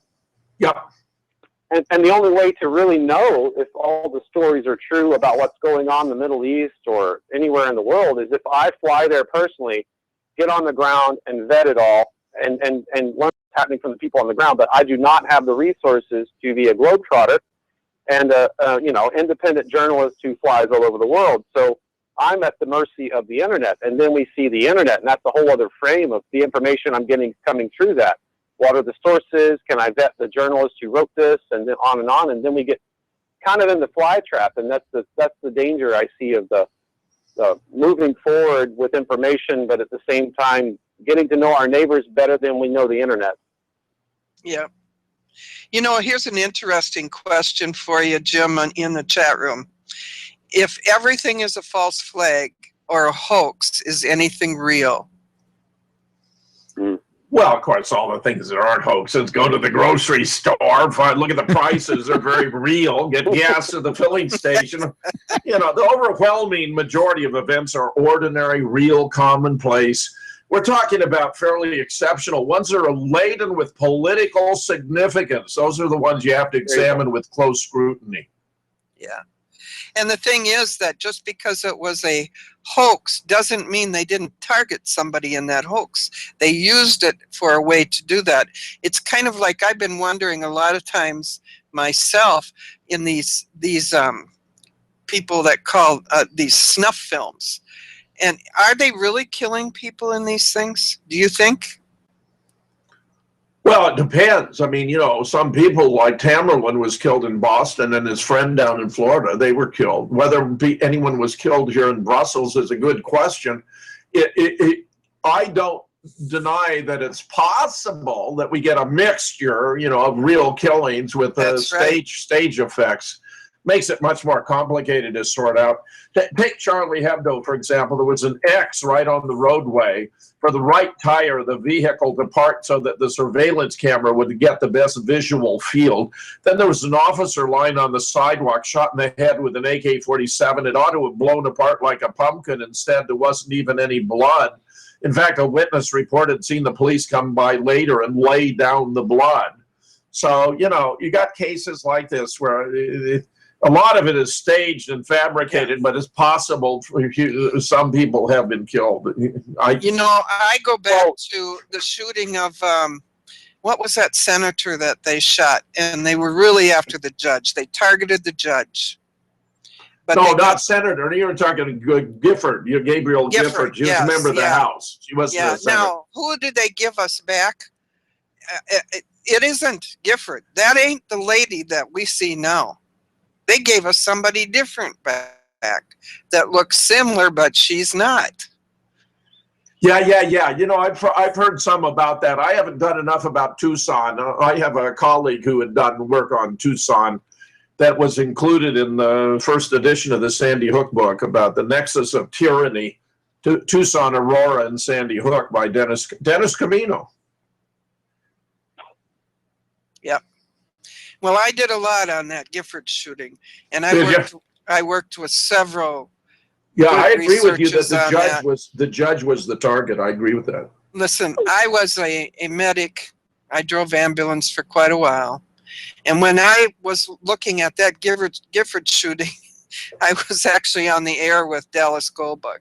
Oh, really? And he said, you know, that thing wasn't real. And I said, well, you know, I was wondering because no ambulance people that were working in supposedly all this blood and I mean, you got kids shot in the head, and that kid, by the way, showed up in another scene of about 6 or 8 months later. Now, right? No, we're about Giffords. We're talking about the Tucson shooting of Gabriel Giffords. Yeah, and so who they were really targeting was that judge, because that judge wasn't going to do what they wanted him to do. He died. And the little girl that they said died, she didn't die. And Giffords didn't die. Giffords was moved on. Yeah. And this other woman replaced Giffords. Well, Dennis noticed that on the stretcher when she's taken out, there just isn't any blood. And if she had been shot in the head, there'd be blood all over the place. That's right. And all of the ambulance people, no gloves. Yeah. That's an impossibility. That would never happen. If you're shot in the head, you're a fountain. That's just the bottom line. That's right. That's right. It's not something you look forward to. No, I hope I never see it. I'm glad you called. Did you have anything else you wanted to add? That was it. I was just going to throw in on the false flag thing, and I appreciate taking the call, man. Good call. Thanks for calling. All right. Thank you. Bye-bye. Bye. Next. That was it for now. Okay. All right. So, you know, I know how people are feeling in this chat room and in general in life. Is anything real anymore? And I tried to talk to them last week to say reality. There is really no reality left as far as what the government is doing. the government is operating in total occult, and it is no reality. And what they're trying to do is control us through everything they're doing. Our thoughts, our feelings, how we react. They're testing us on all levels, all the time, just like they did in Oregon. And like they're about to do again, because Jade Helm is in effect again. So. Jade Helm 16. Yep. Yep. She started already a week ago. Well. Oh, really? I've often observed that I think we were subjected to a beta test, you know, to see, push the envelope, see what the public response would be, how far they could go before they didn't encounter a problem, what the problems would be so they could plan to overcome them in the future. That's right. And I believe that's part of what's going on today with the new report about how many kids were at the protest, how many adults were at the protest, what kinds of jobs they did. They announced that today too. The different types of jobs the people worked at that were in the protest. And that's all about fear. That's to tell you that they know everything about you and you can't get by with nothing, and we're going to come after your kids now. It's about fear. It's pretty disgusting, Kathy. It is. It is. Yeah. But if we don't react, the game doesn't work and we win. That's the only thing I can think of with that, because, yeah. Well, at one point we were talking about the campaign. I do think Hillary is the least desirable of all candidates here, in my opinion, because. Oh, yeah. Yep. She is a zealot. She's a neocon. She was behind the invasion of Libya. Libya, Kathy, had an idyllic society. Muammar Gaddafi was a dictator, but he was a benevolent dictator. He was sharing the wealth of Libya with the people. They had national health care, national public education. He gave $45,000 gifts to newly married couples. If somebody had a medical problem, they'd fly the person and a friend or relative anywhere in the world to have it taken care of at government expense. They had a national warehouse where anyone who needed food could be fed. There was practically no crime in the society.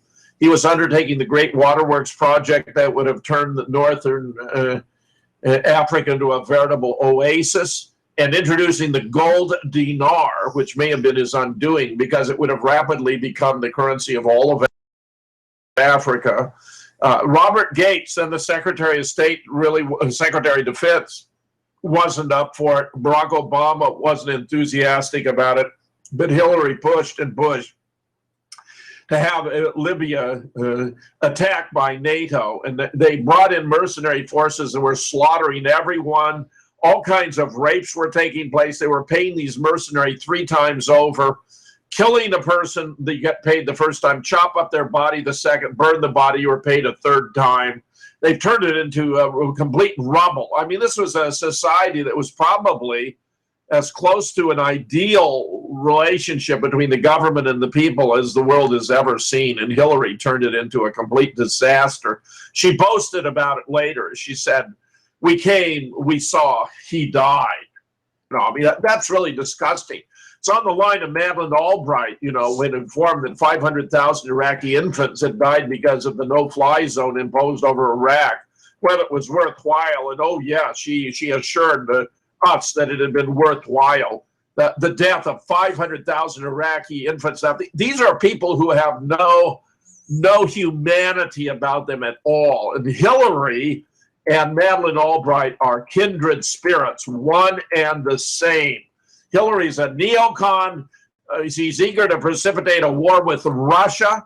There are many other neocons in the administration in key positions, sad to say. Samantha Power is our ambassador to the United Nations. Victoria Nuland, an Undersecretary of State. Ash Carter at the Secretary of Defense. Susan Rice, our National Security Advisor. You know, it's amazing that Obama went ahead and worked out the nuclear deal with Iran, even though, you know, it seems as though none of the members of our Senate realized that all 16 U.S. intel agencies concluded already in 2007 that Iran was not pursuing nuclear weapons, a conclusion they reaffirmed in 2011. Even the Mossad, Kathy, concluded that Iran was not pursuing nukes in 2012. just 3 weeks before Bibi Netanyahu went to the United Nations and declared precisely the opposite. Yeah, yeah. You know, the people in Israel don't want him. They want him gone so bad. And they just don't know how to go about it. Because every time they try to do it, the Likud, or the, what's the name of that other? Not Likud. Well, that's his party. Is it Likud? Yeah. Okay. Yeah, they fix it so he stays in. Just like here. The votes are fixed over here as well. And then they get stuck with this guy, just like we get stuck with Obama and others similar. He was what, a furniture salesman in the United States? Yeah. Yeah. Well, he's selling good, isn't he? Do we have any more callers, Mike? Not yet, but I actually have a question. Go ahead, Mike. What's your thoughts on Russia? Because I know that a lot of these countries are working in unison together and towards this one world government, this one world rule. What's your thoughts on Russia? Do you think they're actually a good guy, or do you think they're just playing good cop? Well, I think Russia, Iran, and Syria are good guys, and Saudi Arabia, Israel, and the United States are bad. And that Vladimir Putin did a great thing by entering Syria at the request of the government, of course, and attacking ISIS, where we had been hesitating for several years now, doing nothing about it. You know, the Russians between February 1st and February 4th attacked ISIS 900 times. 900 times. Wow. But most Americans have no idea that we created ISIS. In fact, Judicial Watch was able to obtain under Freedom of Information Act documents showing that the Defense Intelligence Agency created ISIS in 2012. It was because Obama had been defeated from invading Syria, lobbing cruise missiles in after the gas attack when the Russians provided a 50-page dossier showing it was the rebels who had used the gas, not the Assad government. Most Americans have no idea. They still think Assad used gas on his own people. We were told the same thing about Saddam Hussein, but it was untrue. And when Obama wanted to lob cruise missiles into Syria, the American people stood up virtually as one and said, no, we don't want another war in the Middle East. So to create a pressure on Assad and a new rationale, they invented ISIS. We have photos of ISIS members sporting U.S. Army tattoos. We have files hacked from an aide to Senator John McCain showing the videotaping of the fake beheading scenes in a studio in Tel Aviv or even Hollywood. The Iraqi army about a year ago shot down 2 UK cargo planes providing supplies to ISIS, and a week later, the Iraqi Popular Forces shot down an American helicopter doing the same. Drone pilots are leaving the military in droves because Obama will not allow them to attack ISIS. I think he's feeling a sense of guilt since he created ISIS. He's reluctant to go in and kill the people that he basically, induced to get involved in all of this. I mean, It's absurd. I mean, Russia, Iran, and Syria are the good guys. Saudi Arabia, Israel, and America are the bad. Okay, I was just curious. We do have another caller, by the way. Okay. Good. All right, area code 417. Go ahead. Hey, it's me. Hi, Cassie. Hi. Hello. Nice to meet you, James. I need to ask a question here because a lot of people talk about it, and I'm just curious because I want to know if I'm exploiting, fear factors or what. But with the Benghazi, with what happened there, and the men were told to stand down, that Ambassador Stevens was murdered. Chris Stevens, and the way he was murdered, the way he was murdered was just, ugh. But anyway, why would our government tell them to stand down? Was there something that Ambassador Stevens knew that he might have brung out about something? Because that was wasn't that during the time of Fast and Furious? This is very, very murky, but it appears, the best I can piece it together, is that Chris Stevens wanted to retrieve Stinger missiles that had been provided to these terrorists. It could be used to shoot down any plane, commercial airliners and all that. Terrible, terrible risk. We do this very stupid thing of arming these so-called rebel groups, we have no idea what we're dealing with. They give them some very sophisticated equipment, and then we're surprised when they go off and perform terrorist acts, even, you know, shooting down commercial planes. I think that Chris Stevens, from what I can piece together, was basically a good guy, and Hillary had let him hang out to dry, that she was perfectly willing he should be taken out. This is my understanding. I cannot say to be an expert on every aspect of this, and just the best I can do in response to your question right now. Okay, Yeah, they question, tried to smear. They tried to smear that ambassador's name there by saying that he was running guns. But yeah, I think it was something like the opposite way around, that he was trying to put an end to it. Yep. Okay, one more question. How is it that they are allowing her? I mean, come on, people are not stupid. The government takes us little people down here. I know we're just specks of dirt to them, but they take us little people to be stupid, and we're really not stupid people. We're well-educated people. How is it they are allowing her to even run for president? Well, you know, it's like this legacy, right? We have Bush, Clinton, Bush, Clinton. I mean, how long does it last? Obama even appears to be an extension of the last Bush administration. What has he done that is a clean break? You know, he's kept many of the same advisors. He's got all these neocons I was enumerating in office. I'm very, very disappointed in this guy, because when he first ran, I thought because of his background in the law, he was a perfect person to place the country back on a firm constitutional footing. Instead, he's doing everything he can to subvert it, especially the Second Amendment. I mean, look at how absurd it is right now. If we actually get a war with Russia, the first cities to be nuked will be Washington, D.C. and New York. We'll be in a post-nuclear Jericho-style scenario, the TV series, which displays, you know, a community trying to cope after a nuclear event. And if we are unarmed, we're going to be vulnerable to marauding gangs who want to rape and loot and pillage. I mean, how can a president be responsible in disarming the American people when it's a time of acute need? Not to mention the fact that with regard to home defense, it turns out if you call the police for an emergency, it takes them 20 minutes on the average to arrive, but the mayhem occurs typically in the first 5. So if you can't defend yourself, if you have to call the police, in the meanwhile, your daughter may have been raped, your wife mugged, you may have been killed because you couldn't defend yourself. I mean, it's the height of absurdity. And of course, we have a nation with a strong defense of citizen soldiers. We could never have won at Lexington or Concord if we didn't have citizens who are capable of taking up arms against the British. This Obama is just an obscenity to me, because he took an oath to preserve, protect, and defend the Constitution of the United States from all enemies, foreign and domestic, and he's turned out to be the foremost subverter of the Constitution. His executive orders, by the way, are another illustration. After Sandy Hook, on January 16, 2013, this is just a month and 2 days after Sandy Hook, he signed 23 executive orders to constrain our access to weapons under the Second Amendment, as well as introducing new mental health programs at a level of education no one had heretofore ever imagined it would be appropriate. And it looks as though they're trying to design these mental health criteria so that if you go in for your annual physical, your physician is supposed to ask you whether you own any weapons. And the way they're going to go with this mental health thing is to use it as all-purpose. Anyone who's critical of the government, who disagrees with the government's official account about anything, is going to be qualified as not mentally well and have their right to possess weapons revoked. That's where we're headed.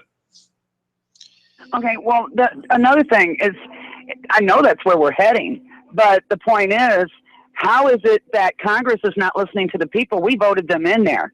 Okay, now some people would say that our presidents aren't elected, they're chosen. Okay.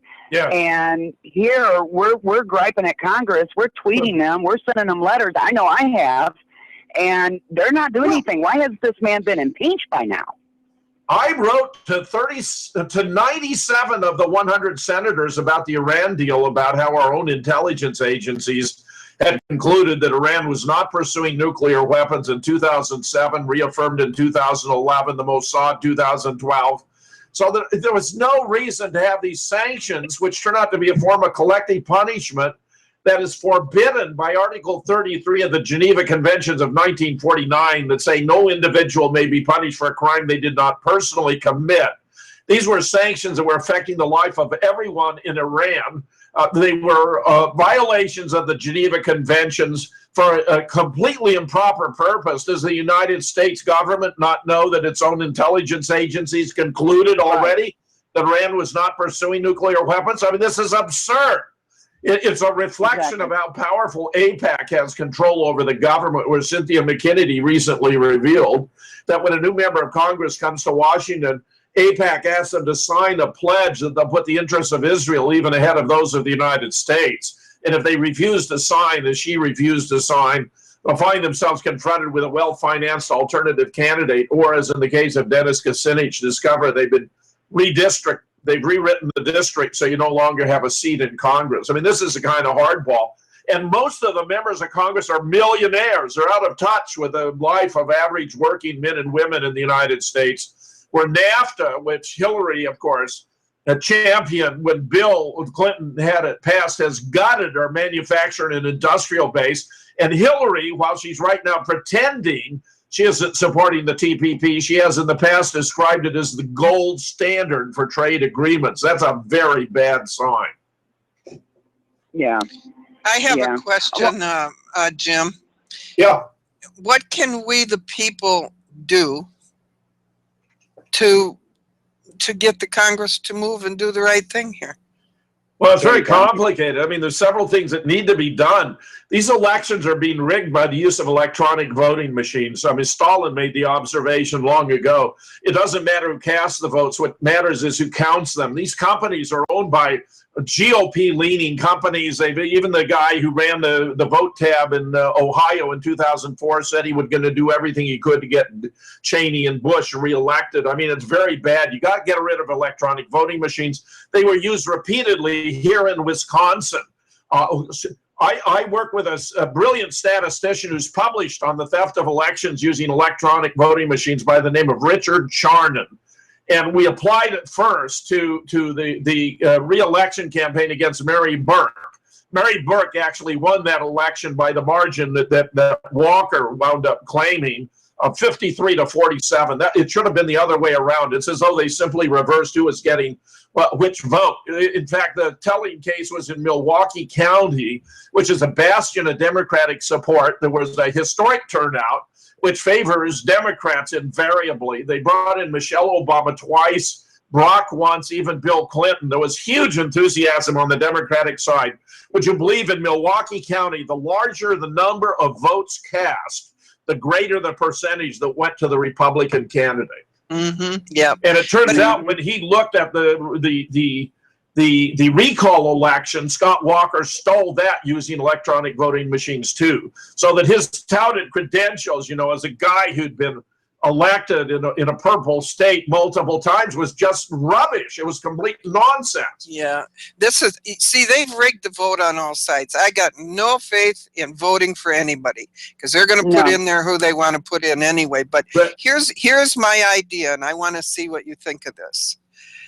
What if what if we started a petition and we got as many thousands of signatures as we could, as fast as we could, and that petition was directed directly to the provost marshal to take out our Congress and to take out this regime? Do you think that would work? Which provost marshal would that be? I mean, you know, he'd have to have proof of the offense that was being committed. It's too nebulous in general. There's so many people guilty of treason in this. Yeah. But you got to have proof in every single case, right? You got to have due process. You got to go through. You can't be deprived of life or liberty or property without due process. I mean, that's the most fundamental requirement of our Constitution that imposes upon us all. Let me just say let me say two or three things. One is you got to get rid of electronic voting machines. You got to get rid of gerrymandered districts. You need the Iowa model where they have a panel of retired judges who determine the districts so they're fair and proportional. You got to get private money out of federal campaigns. I mean, the Citizens United has been catastrophic, absolutely unbelievable. I mean, if you want to talk about the party ignoring the voters, look at the Trump campaign. We're getting a story every single day about how the Republican elite, the officials of the Republican Party, are planning to steal the nomination from Trump. If he doesn't have the 1237 when he comes to the door, by God, they're going to give it to Matt Romney and Paul Ryan. That's what's going to happen. That's why Matt Romney got in this thing. He wants to run again. I mean, the guy's a two-time loser. Do we need someone like him, a vulture capitalist? He would buy up successful companies and then sell them off for parts to make a profit. He's a disgusting human being. Also, why would the conservative Republicans support him? He introduced Romney Care in Massachusetts. That was the model for Obamacare. Actually, Bernie has the right solution to health care because Medicare was designed to be gradually expanded to everyone in the population. We already have the bureaucracy set up for it. It turns out that when you have the government administer a program like Medicare or Social Security, there's a 2% overhead. But if you have a private company, it jumps to 12 because they want their profit margin. So all these arguments are ridiculous. What you have to do now is write letters to the editor, get on the radio, call into talk shows, bring up the issues you care about, get active. That's what you have to do. And letters to the editor and calling into talk shows and everything else you can do. There are a lot of talk shows around the country, a lot of newspapers. Do what you can, or get involved in a political club that discusses these things. If you got a local Republican or Democrat or whatever club, get involved. Recognize these issues are too serious for you to any longer sit on the sideline. That's my answer to the question. Okay. Well, can I ask one more question? Because I'm kind of curious. And this is for all three of you guys, because I trust all your opinions, but why is it, and I have seen this happen, and it happened with Obama and Hillary, and then after they had the meeting there with the Bilderbergs, Hillary pulled out. Mr. Clinton himself, the president, our former President Clinton, was asked, did you ever go to the Bilderbergs meeting? He wouldn't answer him. He said, I've been there, but I can't talk about what we talked about. What does the Bilderbergs have to do with the campaigning of America? Well, when you're talking about the Bilderbergers, these are super rich, powerful, members who run corporations. Individuals who belong to, like the Bilderbergers, include the guy who runs Facebook, Google, Amazon.com and all that. These are people who are movers and shakers, and they like to pull the strings and exercise control behind the scenes. Another such organization, of course, is the Council on Foreign Relations. It turns out that Heidi Cruz is apparently a member of the Council on Foreign Relations, as well as, of course, being a Goldman Sachs person. I mean, good God, these are the companies that brought us the great problems and put us in the quandary we're in financially, economically, and morally. Why would we want a Heidi Cruz to be sleeping with the President of the United States? I mean, it's just outrageous. And this stuff, by the way, about Cruz in the National Enquirer, I've had two different sources that seem very credible that have explained that story was being shopped around for a very long time. For months it's been out there. The reporters have been aware of it. The New York Times wouldn't follow up. The Washington Post wouldn't follow up. But that was being pushed by somebody who hates Trump. It had nothing to do with Trump. It does appear to have something to do with people who are favorable to Marco Rubio, but they just want the truth to come out about Cruz. But that Trump had nothing to do with it. Frankly, I think the stories have a foundation to them, and that there's going to be more revelations. Once this stuff starts to come out, people start to dig in. But the fact that the story had been around for a long time and it did not come from Trump and it did not come from Roger Stone, but came from somebody who doesn't even like Trump, that to me is very significant. Yeah, that is. Thank you for all your questions. Thank you very much. You guys can go on. I'm going to get off now. Bye, thanks for the call. Great call. Hey, Jim. Yeah. Did you know that Hillary Clinton and Trump are cousins? Hillary and Trump are cousins. No, I didn't. But let me just say this before I have to sign off. Hillary gets a lot of credit for championing women's rights, and just as Bernie, who was saying he believes women have the right to decide what they do with their own bodies. But Hillary has a terrible track record in going after women that Bill Clinton has harassed sexually. Bill Clinton was kicked out of Oxford for raping a fellow student. It's that bad. Roger Stone has a book about the Clintons' war on women that is one hell of an expose about Hillary being a monster to other women that her husband has exploited. So she's been a facilitator of Bill Clinton's sexual exploitation of other women. That's also worth thinking about. Roger Stone, do you know him? I've interviewed him on my show. Yeah, I've had correspondence with him. Yes. Do you have a way for me to contact him? Because I've been trying. I want to get him on. Kathy, send me your contact and give me a note, and I'll kick it to him. I will do that. Do that. And thank you for coming on tonight. It was a great show. My great pleasure, Kathy, and Mike too. I want to thank you both. Oh, thank you. It was great. Super. Thanks so much. Let's hope more Americans get involved in this process. We got to save our country because it's under attack from many different directions, some of which are quite surprising. Well, if you ever get down this way again, let me know. I'll take you to lunch. Thanks, Kathy. Thanks so much. You take care. You too. Thanks, Mike. Bye-bye. Bye-bye. Okay, Michael, I wanted to be able to tell everybody happy Easter, happy Resurrection Day. And then I'm so proud of all Americans today. I have seen how America reacted to this stuff they're trying to do in Oregon right now, and they're reacting very well. Mm-hmm. And they're stepping down, so the government can't go anywhere with that little test either. So I'm proud of Americans. I think we're doing all right. Yeah. And I think, we're recognizing when they're setting us up now. Oh, I think so. Yeah. Okay, so Tuesday night we're going to have Scott and Susan Lindauer on both at the same time. Okay. And so we'll have another really good show Tuesday night. And then, well, let me make sure I'm getting my schedule right here. Oh, yeah, and then Wednesday night we'll have Janet Phelan. Janet Phelan is a whistleblower who ended up having to leave the country, and she's got quite a story. So she'll be on with us Wednesday. And next week, Dave Hodges has confirmed he'll be on with us. Good deal. Good deal. Yeah. And all these are updated and cozy, correct? Right. Okay, I'll get on that. I've been busy working behind the scenes on some other sections of the website. I need to get the homepage re-updated again. So. Yeah, and depending on Michael Bodea's schedule, it sounds like he'll be on next Friday night. Good deal. Yeah.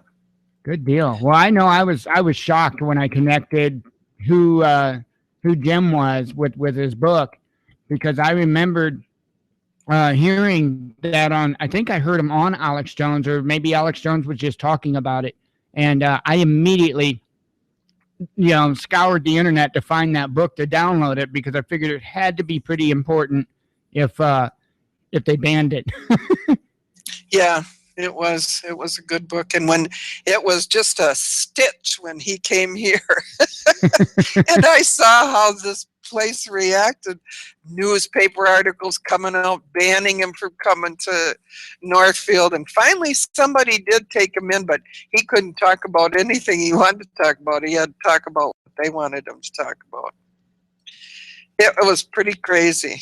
So I learned what town I was living in and going to get out of as soon as I can.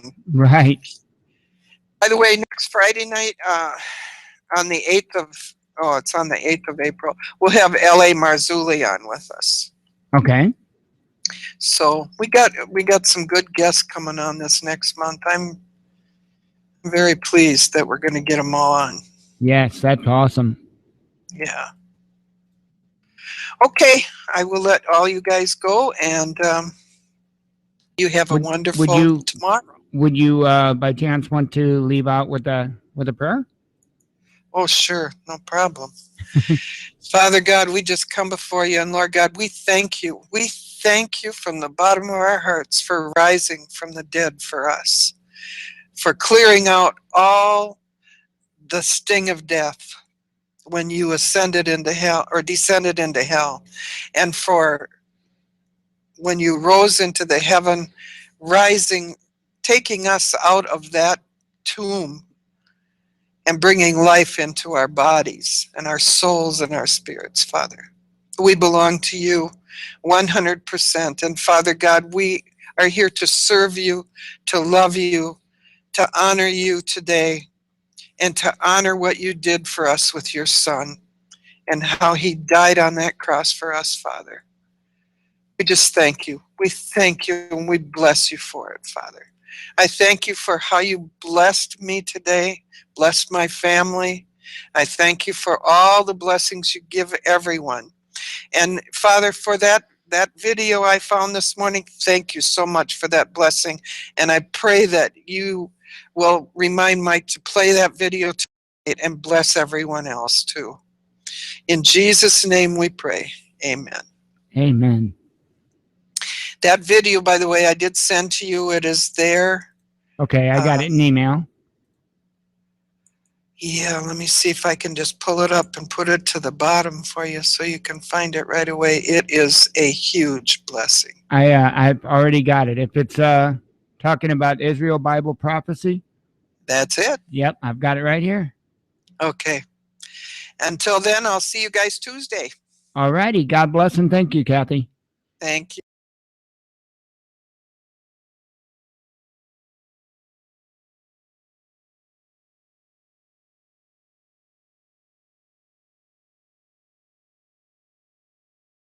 Bye-bye. Good night.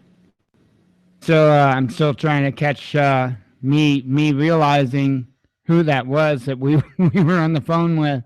There were certain individuals that I over time I had done research from their research, and I try to do my own research, but what I typically do is I will find research from another individual, and then what I will do is I will research their talking points, the things they talked about, and from that I can find out the truth for myself, because that's the biggest point of it, is being able to at least have a direction to look. And I've actually used quite a bit of his work in looking for truths. In my, even with 9/11, I had used quite a bit of his work, and he does really, really good work. What was you? I just look over at chat, and it was me, Mike.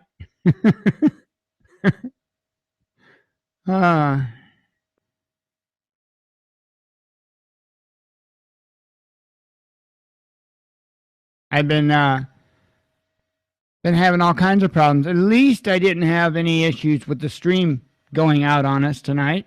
That was indeed good.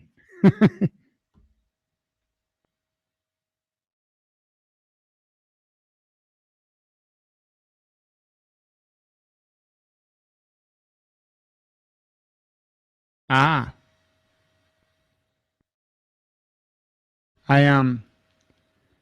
need to get my software program up.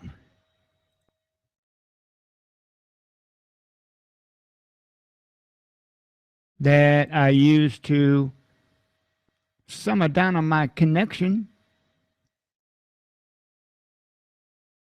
so that I can start to get that show uploaded.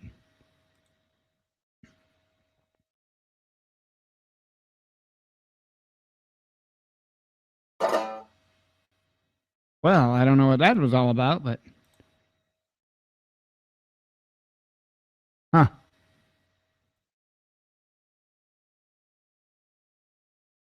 Well then.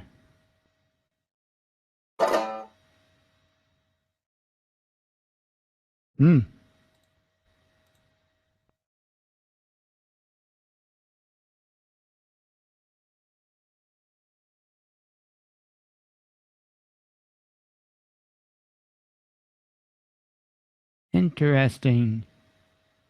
Hang on, I'm looking to find out how I can get this program to run. Because it's obviously not liking me.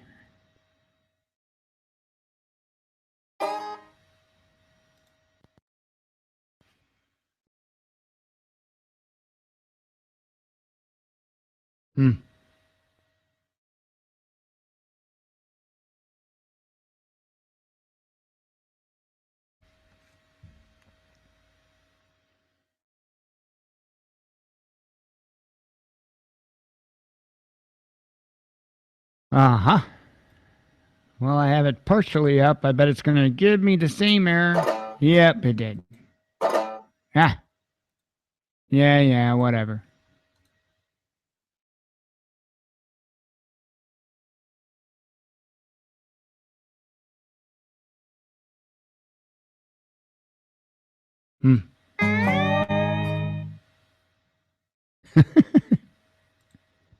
Enjoy my wonderful computer sounds.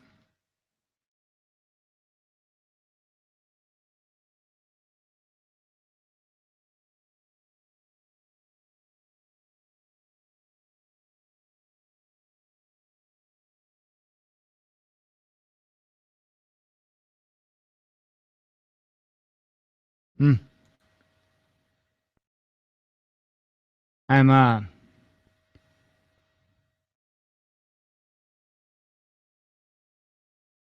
trying to get this stupid thing. What I got to do is I got to limit my my speeds is what I'm trying to do.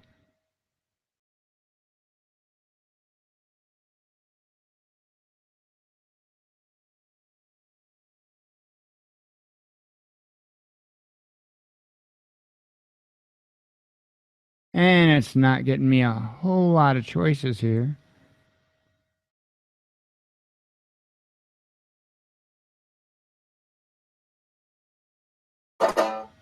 Ah.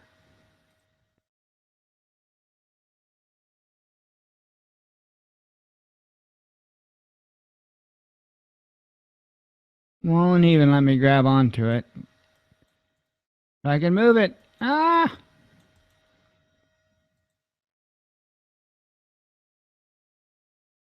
Aha. Well, I got it to disappear. I think that's a good thing.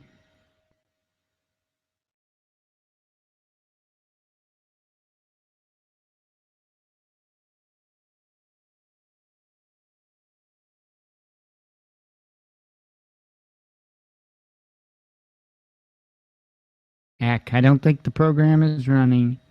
Hang on a second. Let me reinstall it. I set there right earlier, and I never did install updates on Microsoft after I reinstalled Windows. Well, I don't even know if they're actually supporting it anymore, if that's even a possibility at this point. So I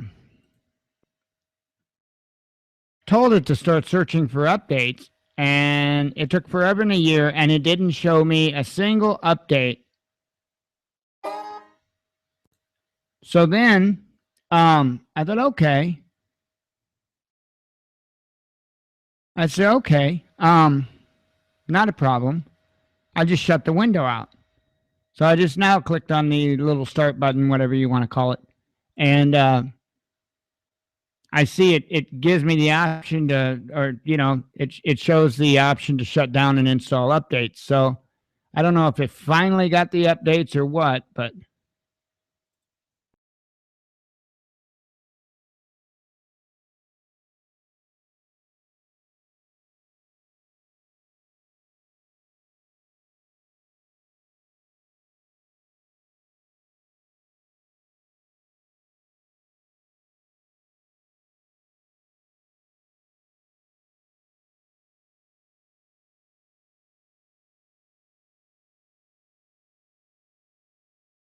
for some reason,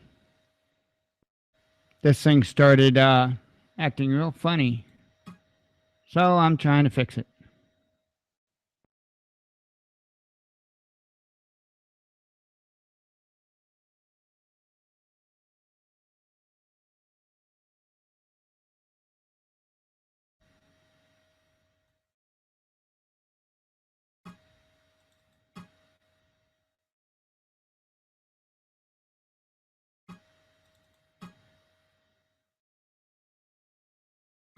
Because if I try to...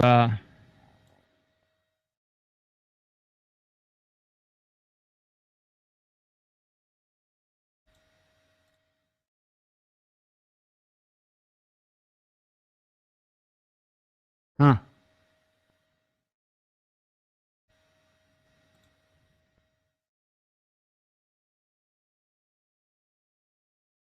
Okay.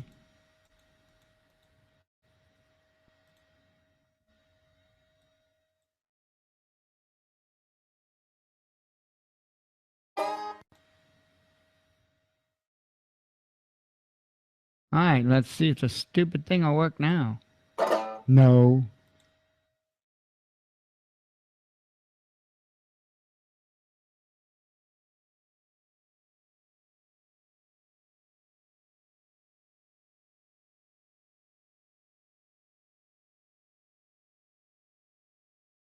All right, maybe the new version might fix it.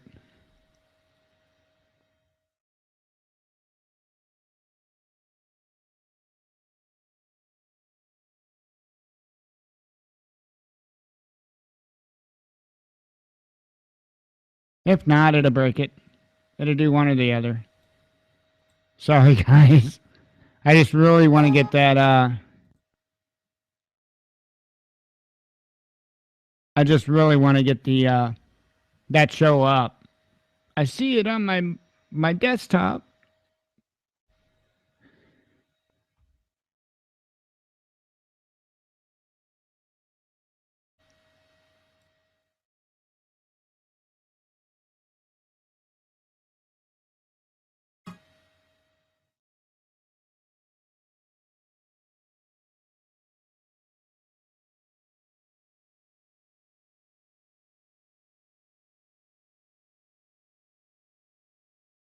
Alrighty, we'll see what happens here.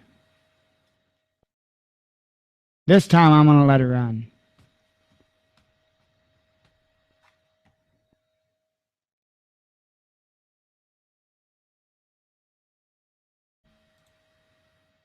Oh, that time it didn't even give me the option. Oh, it's loading. Nice.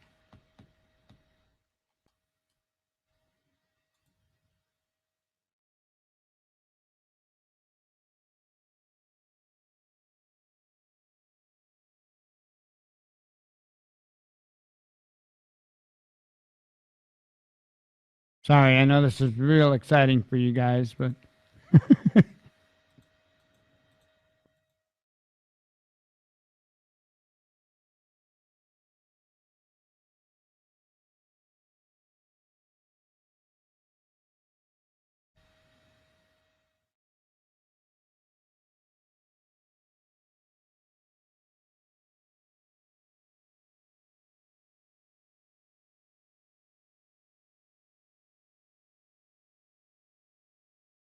I've got about 15,000 windows too many open, which never is a good thing.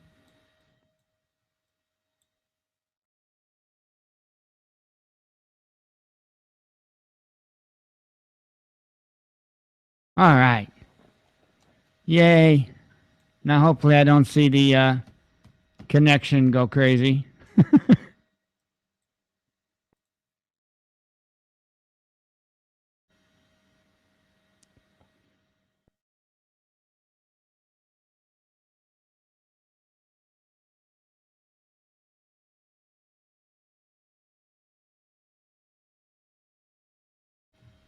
Ouch.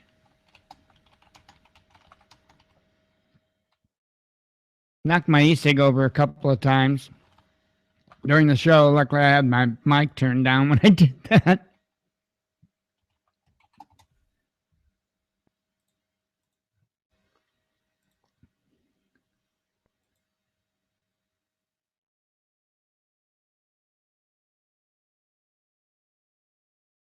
Interesting. All right, I'm going to go ahead and put on the video that Kathy wanted